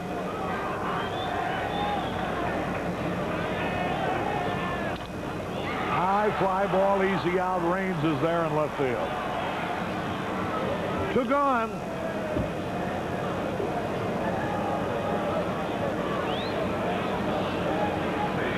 Now here's Jody Davis. He's nothing on a 3 today.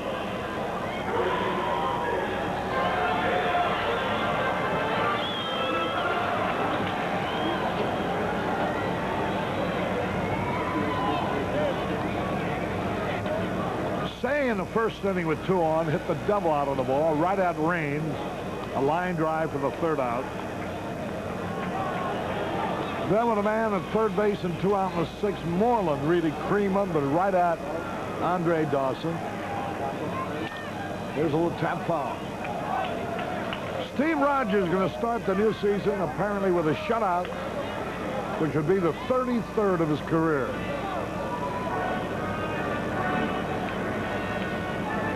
It is very dark and very gray. What was Grantland Rice's lead? What was it again? A blue-gray October sky. The 4 Horsemen Road. I have to read that. A ball and a strike. I don't think it was blue-gray. I think it was on a gray October sky. Well, this is a gray April sky. He had a cut at him there. Steve Rogers with a 3-0 lead. Well, Montreal's showing you, Harry, why everybody picks them to win this year. They've got a solid ball club, good offensively, and played a very, very strong defensive ball game. This kid at shortstop looks good. There's Brian Little. Curve low. That evens it up. Jody Davis hoping to keep it alive. Wayne Nordhagen would be the pinch hitter if he does. Both Nordhagen and Boa are on deck. 2-2 pitch. Struck him out. And this game is over. No runs, 1 hit, no errors, 1 left. Final score. Steve Rogers has shut out the Chicago Cubs 3-0. We'll be back with the totals in a moment.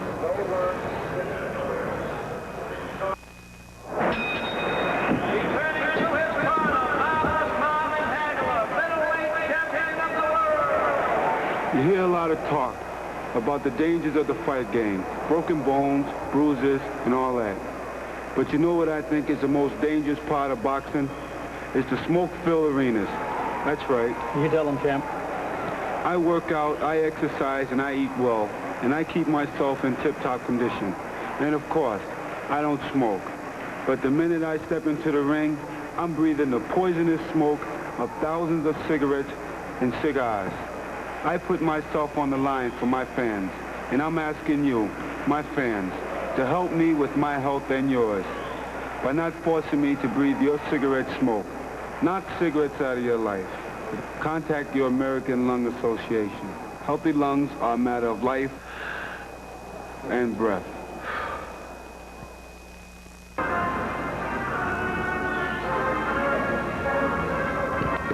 Look, the hand mic's not good, Harry. Harry Perry and Steve Stone back at Richard Field. I wish there had been a happier story to report, but I tell you, this Steve Rogers is just too much. Well, he kept throwing the ball over the plate. We hit a few balls hard, Harry, but we hit him right at somebody. Dawson made a nice play in center field. Little looked very good at shortstop, but too late, too little offensively. Ferguson Jenkins for 6 innings was well-nigh perfect. And then a quick triple and a homer decided the ball game, and Al Oliver, just to prove it was no fluke, came right back against Bill Campbell and hit another one.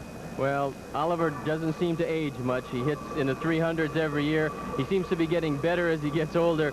2 home runs against the wind to the opposite field today is a good trick, and that's all the offense he needed today.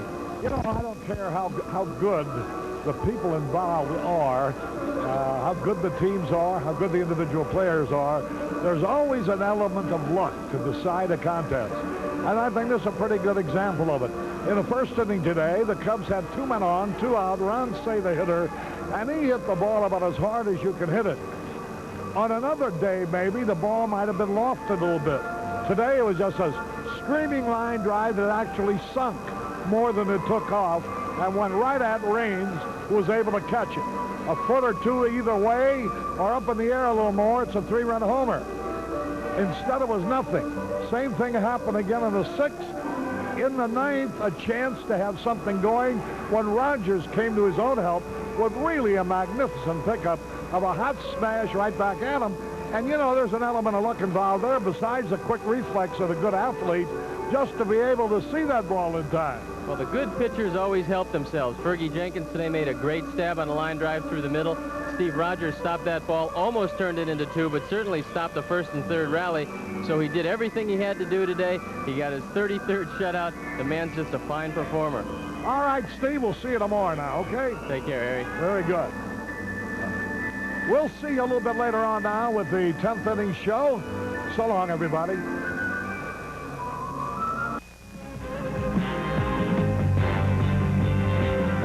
Participating advertisers in Cubs baseball were Budweiser Light. The best never comes easy. That's why there's nothing else like it. Zenith and your Zenith dealers who are moving television into the future. United Airlines. People who fly for a living choose United. Canon. So advanced, Canon is the world's leader in 35mm photography. Union 76 and your neighborhood Union 76 dealers who invite you to go with the spirit of 76. Toyota Motor Sales and your Toyota dealers. True Value Hardware Stores. True Value, more than just a name, it's their way of doing business.